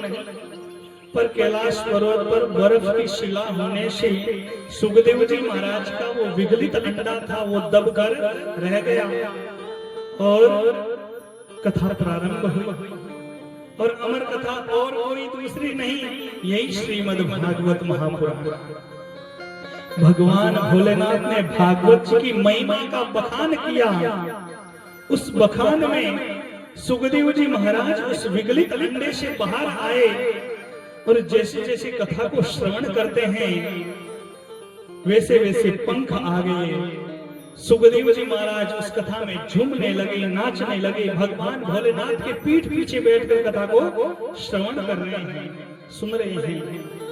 भागवत कथा प्रारंभ हुई। 10वें स्कंद तक मां पार्वती ने कथा को श्रवण किया। उद्धव गोपी संवाद तक चला और मां पार्वती की आंखों में अब निद्रा देवी आने लगी। जो हुंकारे थे जोर जोर से हूं स्वामी, उसका वॉल्यूम धीरे धीरे कम होने लगा। और सुए की एक आदत होती है, तोता की एक आदत हुई कि एक ही शब्द ने अगर बार बार सुनेला तो वो शब्द दोहराने लग जावेला, बोलने लग जावेला। तो सुखदेव जी महाराज ने मां पार्वती के मुख से वो शब्द को बार बार सुना, हाँ स्वामी, हाँ स्वामी, हाँ स्वामी। पार्वती जी को तो निद्रा आई और सुखदेव जी महाराज कथा में झूमते हुंकारे भर रहे हैं, हाँ स्वामी, हूँ स्वामी। सुखदेव जी हुंकारे भर रहे हैं, माँ पार्वती सोई हुई है, भगवान भोलेनाथ समाधि में चले हुए हैं और कथा को सुना रहे हैं। सुखदेव जी को पता है कि अगर कथा में हुंकारे रुक गए तो ये कथा रुक जाएगी और कथा का फल नहीं मिलेगा। इसलिए हुंकारे रुकने नहीं चाहिए। सुखदेव जी ने कथा को सुना, हुंकारे भरने लगे और भोलेनाथ जी तो इतने भोले हैं महाराज कि उस तोते के शब्द को पार्वती की आवाज सुन बैठे, पार्वती की आवाज समझ बैठे और कथा पूर्ण हुई। और जैसे ही जय बोली सांवरिया सेठ की जय, जैसे ही महादेव जी ने जय बोली पार्वती जी ने आंखें खोली और आंखें खोलते ही देवी जी बोली आगे क्या हुआ। भगवान भोलेनाथ ने कहा आगे क्या हुआ, कथा पूर्ण हुई। बोले कथा पूरी हुई। बोले हाँ, तुम्हारा ध्यान कहाँ था? बोले प्रभु मैं तो कब की सो गई, मुझे तो कुछ भी याद नहीं। बोले अच्छा नींद में? बोले नींद आ गई, पता नहीं चला प्रभु, और मैंने तो यहाँ तक कथा सुनी है, आगे तो कथा मुझे नींद आ गई। कथा में तो नींद आना स्वाभाविक है। बोले अच्छा कोई बात नहीं, नींद आ गई तो कोई बात नहीं, लेकिन कथा तो पूर्ण हो गई। उसी समय महादेव जी के मन में ध्यान आता है, अच्छा तुम्हें नींद आ गई तो हुंकारे कौन भर रहा था? एक मिनट ध्यान लगाकर इधर उधर देखा, लेकिन कोई दिखा नहीं। भगवान भोलेनाथ ने आंखें बंद की और देखा तो भगवान भोलेनाथ के पीठ पीछे, व्यास पीठ के पीछे सुखदेव जी कथा में अभी तक झूमे हुए हैं और हुंकारे भर रहे हैं, हाँ स्वामी, हूँ स्वामी, और अभी तक कथा का आनंद ले रहे हैं। भगवान भोलेनाथ ने पीछे मुड़कर देखा और एक मिनट के लिए भगवान देखने लगे और देखते रह गए। एक ये पक्षी जो 84 लाख योनियों में भटकता हुआ जीव कथा को सुनकर इतना आनंदित हो रहा है, ये दृश्य कितना दुर्लभ है। उसी समय महाराज एक मिनट के लिए तो वो देखते रहे, लेकिन उसी समय भगवान भोलेनाथ को क्रोध आ गया और हाथ में त्रिशूल लिया। और क्रोध क्यों आया पता है? कि इसने चोरी से कथा को सुना, इसने चोरी से कथा को सुना, इसलिए ये मेरा चोर है, मेरे घर की इसने चोरी की है, इसलिए मैं इसको मारूंगा। और सुखदेव जी महाराज को पता चला कि अब तो महादेव विकराल अवस्था में है, अब तो मेरा वध कर देंगे। पंखों में उड़ान भरी, सुखदेव जी महाराज उड़कर भागने लगे। आगे सुखदेव जी, पीछे भगवान भोलेनाथ हाथ में त्रिशूल लेके भाग रहे। और महाराज सुखदेव जी भागते भागते विचार कर रहे हैं, जब जीव को परेशानी होती है तब भगवान देवताओं के पास जीव जाता है। जब व्यक्ति को तकलीफ होती है तब देवताओं के मंदिरों में जाते हैं, भगवान से प्रार्थना करते हैं, प्रभु ये संकट है दूर कीजिए। और अगर देवताओं से ही संकट आज जीव को है तो ये जीव कहाँ जाएगा? सुखदेव जी कहते हैं जब जीव को कष्ट होता है तो भगवान के पास जाते हैं, देवताओं के पास जाते हैं, लेकिन आज देवताओं से ही मुझे संकट पड़ा तो मैं किसके पास जाऊं? बताओ, आप बताओ। भगवान ही आपने दंड देवंड लाग जावे तो आप क्या खेले जावा? तो महापुरुष कहते हैं जब देवताओं से संकट हो तब ब्राह्मण देव के पास जाना चाहिए। किनके पास? ब्राह्मणों के पास जाना चाहिए। तो ब्राह्मण कौन? बोले सरस्वती नदी के किनारे विराजमान आश्रम बनाकर दे रहे हैं। कौन? गुरु श्री वेदव्यास जी महाराज। बोले वेदव्यास जी महाराज की। और वेदव्यास जी नाम का अर्थ है जो वेदों का विस्तार करते हैं। व्यास माने विस्तार करना, जो वेद का विस्तार कर दे उन्हीं को वेदव्यास कहते हैं। ये सरस्वती नदी के किनारे वेदव्यास जी महाराज रहते हैं और सुखदेव जी भागे भागे वेदव्यास जी महाराज के घर जाते। और वेदव्यास जी महाराज की पत्नी जिनका नाम था अरड़ी देवी, सुबह का समय था और वेदव्यास जी महाराज की पत्नी अपने बाल गूंथ रही थी, अपने बालों को कंघी कर रही थी। और पहले के जमाने में तो पता है आपको, माताएं बहनें जब कंघी करती तो अपने साड़ी का पल्लू जो होता है वो अपने मुख में थोड़ा सा दबा कर रखती थी। ऐसे कुछ नियम थे। अभी धीरे धीरे हमारी संस्कृति जो है वो लुप्त होती जा रही है, लेकिन पहले के समय में ऐसा विधान था कि खड़े खड़े बाल नहीं गूंथना चाहिए। खड़े खड़े माताओं बहनों की विशेष बात ये ध्यान रखना चाहिए कि चलते फिरते बाल कभी नहीं गूंथना चाहिए। और शास्त्रों में तो ऐसा वर्णित है कि जब बाल गूंथने बैठे तो मुख हमेशा उत्तराभिमुख होना चाहिए, उत्तर दिशा में मुख होना चाहिए, खाली दिशा में नहीं होना चाहिए। लेकिन आज धीरे धीरे हम अपनी संस्कृति, वेदों के शास्त्रों के द्वारा बताए हुए मार्ग को हम भूल रहे हैं। मैं तो कहता हूँ हमारे वेदों को हम मोड़ देते हैं। और मैं कहता हूं कि जिस दिन वेदों ने और हमारे शास्त्रों ने हमें मोड़ दिए तो हम कहीं के नहीं रहेंगे। इसलिए वेदों के आधार पर हमें चलना चाहिए। सुखदेव जी महाराज भागे भागे गए और महाराज अमर कथा का तो रसस्वादन किया उन्होंने। अपने उस अमर कथा के दिव्य स्वरूप से, शक्ति से अपने स्वरूप को सूक्ष्म धारण करके अरणी देवी के मुखार बिंद से, श्वासों की नलियों से महाराज अरणी देवी की गर्भ में जाकर बैठ जाते हैं, समाधि लगा लेते हैं, बैठ जाते हैं। भगवान भोलेनाथ विकराल अवस्था में आते हैं और वेदव्यास जी महाराज देखते हैं कि आज तो तीन त्रिलोकीनाथ भगवान भोलेनाथ हमारे आश्रम पर आए हैं। ऐसा दर्शन तो भगवान कई जन्मों के बाद में भगवान दर्शन देते हैं। मैं तो बहुत भाग्यशाली हूँ कि भगवान मेरे घर पर आए और मुझे दर्शन दे रहे हैं। वेदव्यास जी ने भगवान भोलेनाथ की स्तुति की, वंदना की, कहा प्रभु आज मेरे भाग खुल गए, आज आपका दर्शन हो गया मुझे। ना जाने ऋषि संत महात्मा कितने तपस्या करते हैं तब भगवान भोलेनाथ के दर्शन होते हैं। आज तो बड़ी कृपा कर दी प्रभु, आपका कैसे आना हुआ प्रभु, आप विराजमान होइए। भगवान भोलेनाथ को आसन दिया, वंदना की, बिठाया, कहा प्रभु कैसे आना हुआ, अपने इस छोटे से दास के घर कैसे आना हुआ, बताइए, कृपा कीजिए। भगवान भोलेनाथ ने कहा कि मैं यहाँ बैठने नहीं आया, मेरे वहां पर एक जीव ने चोरी की है और वो चोर तुम्हारे घर में घुस गया, मैं उसको मारने के लिए आया।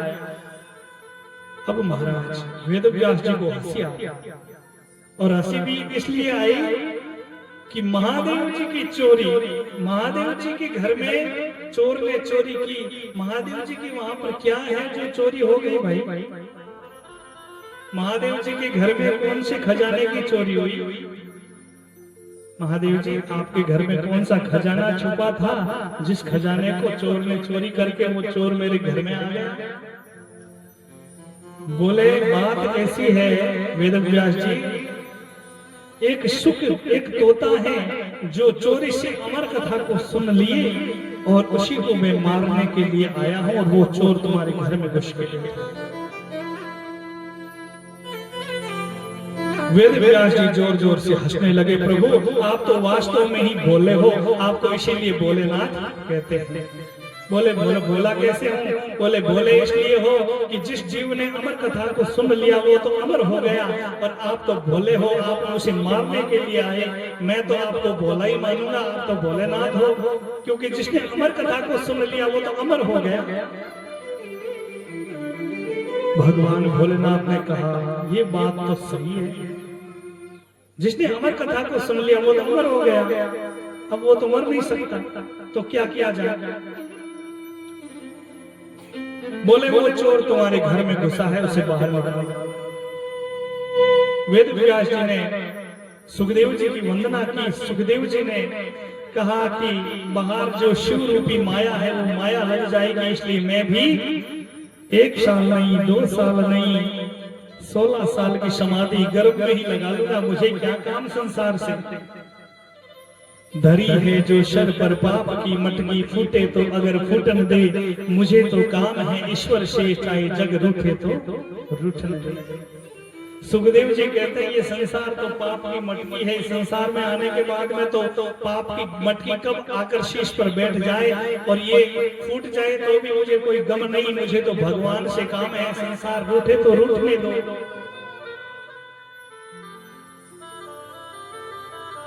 भगवान भोलेनाथ कैलाश पर्वत पर चले आए। वेदव्यास जी ने 1 साल तक इंतजार किया कि मेरे भी पुत्र होगा, क्योंकि सुखदेव जी गर्भ अवस्था में जाकर समाधि लगाकर बैठे हैं। वेदव्यास जी ने वंदना की कि सुखदेव अब जन्म ले लो। 1 साल हो गया, 2 साल हो गया, लेकिन अभी तक जन्म नहीं हुआ। वेदव्यास जी ने वंदना की कि सुखदेव तुम्हारी माता को दुख होगा, इसलिए तुम जन्म ले लो।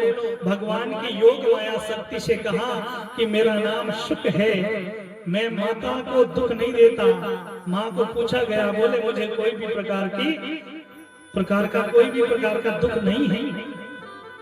वंदना की कि आप संसार में जन्म लो। सुखदेव जी ने कहा कि पिताजी आप तो खुद माया में उलझे हो और मैं माया में उलझे हुए व्यक्ति की बात नहीं मानता। यकीन मानो महाराज, सुखदेव जी की भक्ति में कितनी शक्ति होगी सुखदेव जी की, उस शक्ति में कितना पावर होगा। जिस सुखदेव ने भगवान की आज्ञा से इस मृत्यु लोक में आए, सुखदेव जी भगवान की आज्ञा से ही इस संसार में आए, ना किसी व्यक्ति के कहने से आए। कहा मैं तुम्हारे कहने से इस संसार में जन्म नहीं लूंगा। तो महाराज वेदव्यास जी ने भगवान नारायण की भक्ति की और 16 साल बाद में भगवान नारायण प्रकट हुए और भगवान नारायण ने कहा कि वेदव्यास जी कहो क्या काम है। बोले मेरे कोई पुत्र नहीं है और एक गर्भ अवस्था में है, वो जन्म नहीं ले रहा है, प्रभु आप कुछ कीजिए। भगवान ने कहा सुखदेव जन्म लो। बोले भगवान मैं इस संसार में आऊंगा तो आपकी ये माया जो है ये मुझे बांध लेगी और मैं इस माया में बंधना नहीं चाहता। बोले मैं वचन देता हूं इस माया में तुम नहीं बंधोगे। सुखदेव जी ने कहा मैं नहीं मानता। तो बोले क्या कैसे मानोगे? बोले अगर आप मेरे कहने से इस माया को रोक दो तो मैं इस संसार में आने के लिए तैयार हूं। बोले सुखदेव ये संभव नहीं है, माया तो चलेगी, माया को कोई रोक नहीं सकता, ये तो मेरी प्रकृति माया है जो अपने गुणों से चलती है। बोले प्रभु आप ऐसा नहीं कर सकते, तो मैं एक क्षण के लिए मैं जन्म लूं तब तक अपनी माया को रोकी। तो भगवान ने कहा कि तुम चिंता मत करो, मैं एक क्षण के लिए माया को रोकता हूं लेकिन वापस माया चलने लगेगी और मैं वचन देता हूं कि तुम इस माया में बंधोगे नहीं। और भगवान सुखदेव जी के कहने पर इस माया को एक क्षण के लिए रोकते हैं और उसी समय हमारे इस संसार में कलयुग में भागवत का प्रचार प्रसार करने वाले सुखदेव जी महाराज का अवतार होता है।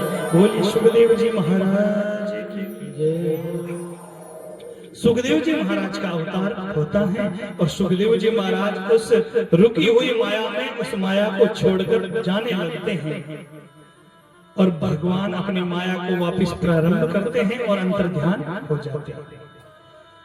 जैसे सुखदेव जी जन्म लेते ही वैरागी संत जंगल की ओर जाने लगते हैं तो पीछे वेदव्यास जी महाराज भागने लगते हैं।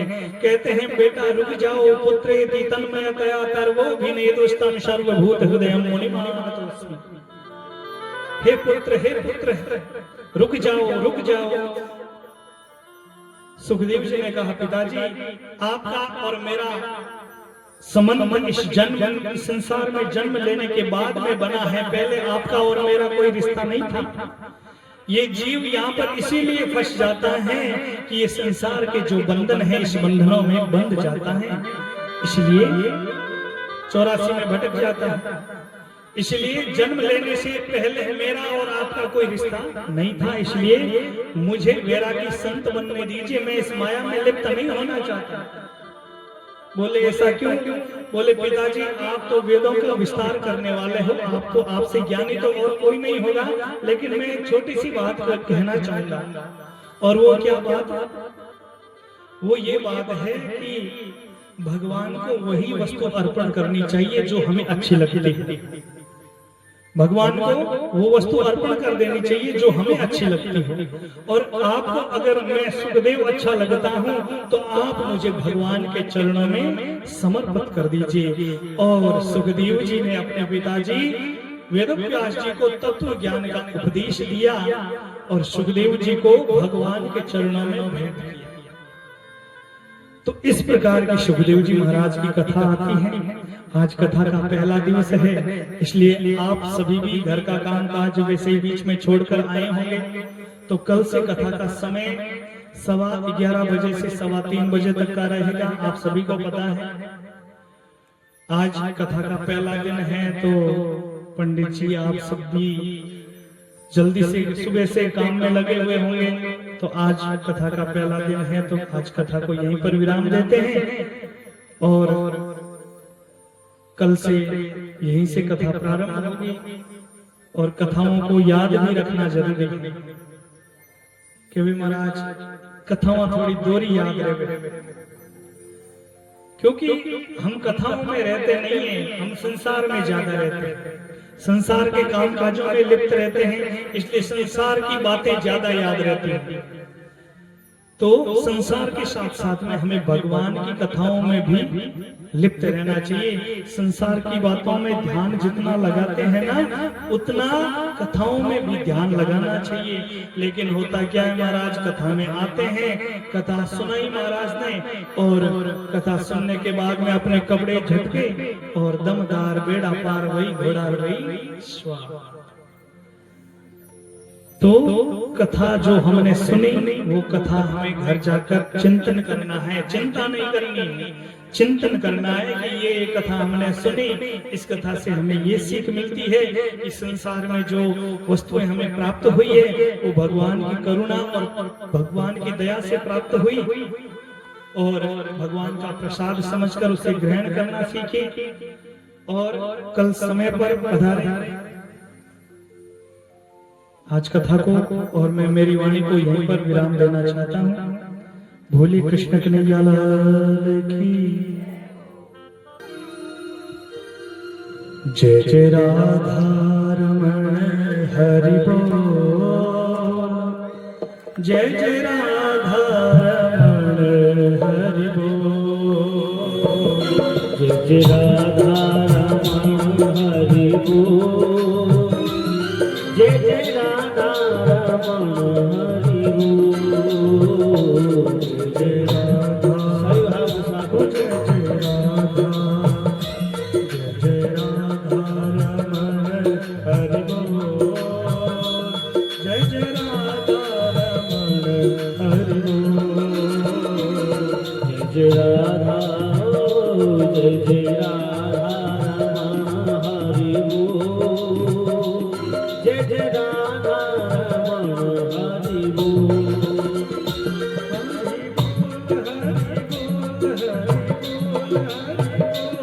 हरि बोल हरि बोल हरि बोल हरि बोल,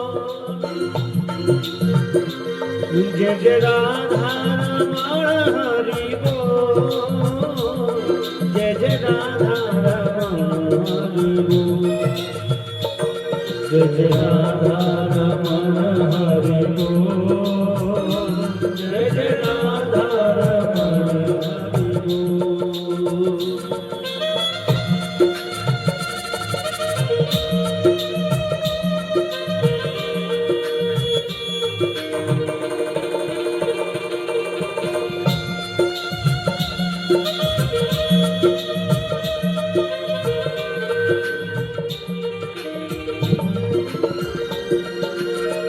मन मेरा बोले राधे राधे, मन मेरा बोले राधे राधे, मन मेरा बोले राधे राधे, मन मेरा बोले राधे राधे, तन मेरा बोले राधे राधे, तन मेरा सभी का ये भाव के साथ में जय जय राधा ओ जय जय राधा हरि बोल, जय जय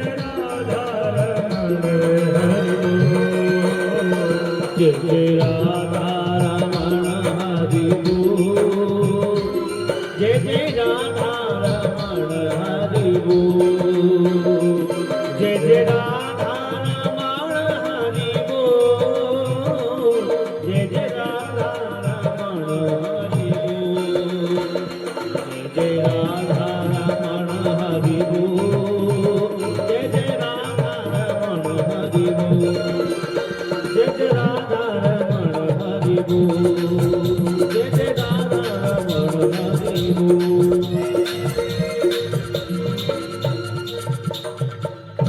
बोले कृष्ण कन्हैया लाल की, राधा रानी सरकार की।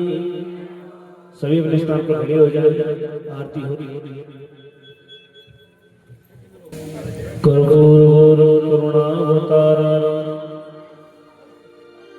संसार सारं भुजगहारं सदा वसन्तं हृदयारविन्दे भवानी सहितं नमामि। हे गिरधर तेरी आरती गाओ, हे गिरधर तेरी आरती गाओ, बांके बिहारी तेरी आरती गाओ, बांके बिहारी तेरी आरती गाओ। आरती गाओ प्यारे आपको रिझाओ, आरती गाओ प्रभु आपको रिझाओ। नंद जी का लाला तेरी आरती गाओ, यशोदा लाला तेरी आरती गाओ।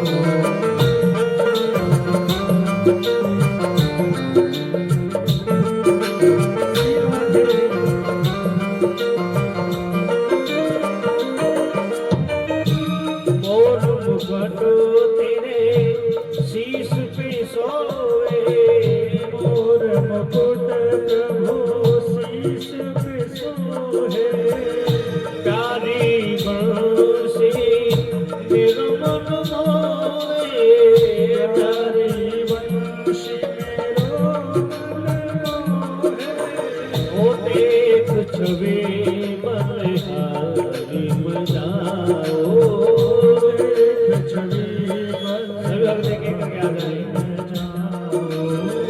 एक गिरधर तेरी आरती गाओ, श्याम सुंदर तेरी आरती गाओ।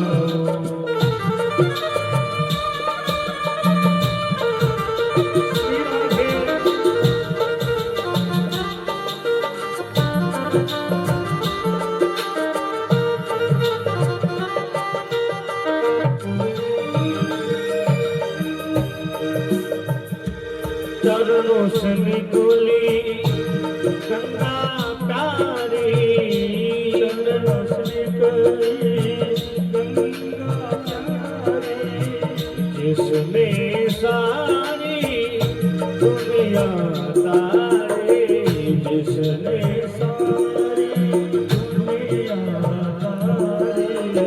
चरणों से निकोली गंगा चरणों से निकोली गंगा प्यारी, जिसमें सारी दुनिया तारे।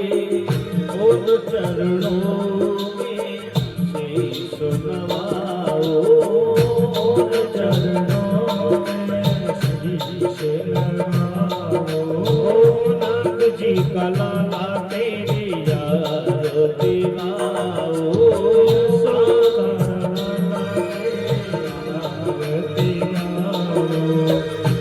वृंदावन तेरा परम धाम है, वृंदावन तेरा परम धाम है। औगा के बिहारी तेरा प्यारा नाम है, बाके बिहारी तेरा प्यारा नाम है। वृंदावन तेरा परम धाम है, वृंदावन तेरा परम धाम है। बाके बिहारी तेरा प्यारा नाम है, बाके बिहारी तेरा प्यारा प्यारा नाम है। ओ तेरे नाम के गुण में गाओ, तेरे नाम के गुण में गाओ। श्री माते बिहारी तेरी आरती गाओ, नंद जी लाला तेरी आरती गाओ।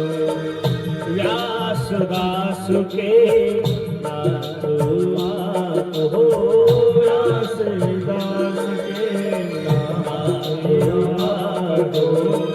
सुख दुख जीवन प्यारे साथ हो, सुख दुख जीवन प्यारे साथ आप हो। श्री चरणों में पल बन जाओ, श्री चरणों में पल बन जाओ। श्री बांके बिहारी तेरी याद तेराओ,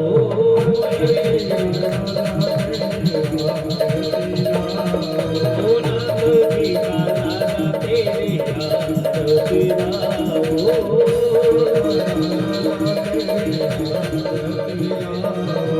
छाता लाग्या नीर का आप पचासा नीर का, छाता लाग्या केसर का नाम लो परमेश्वर का, छाता लागा बसुनी का नाम लो लक्ष्मी का।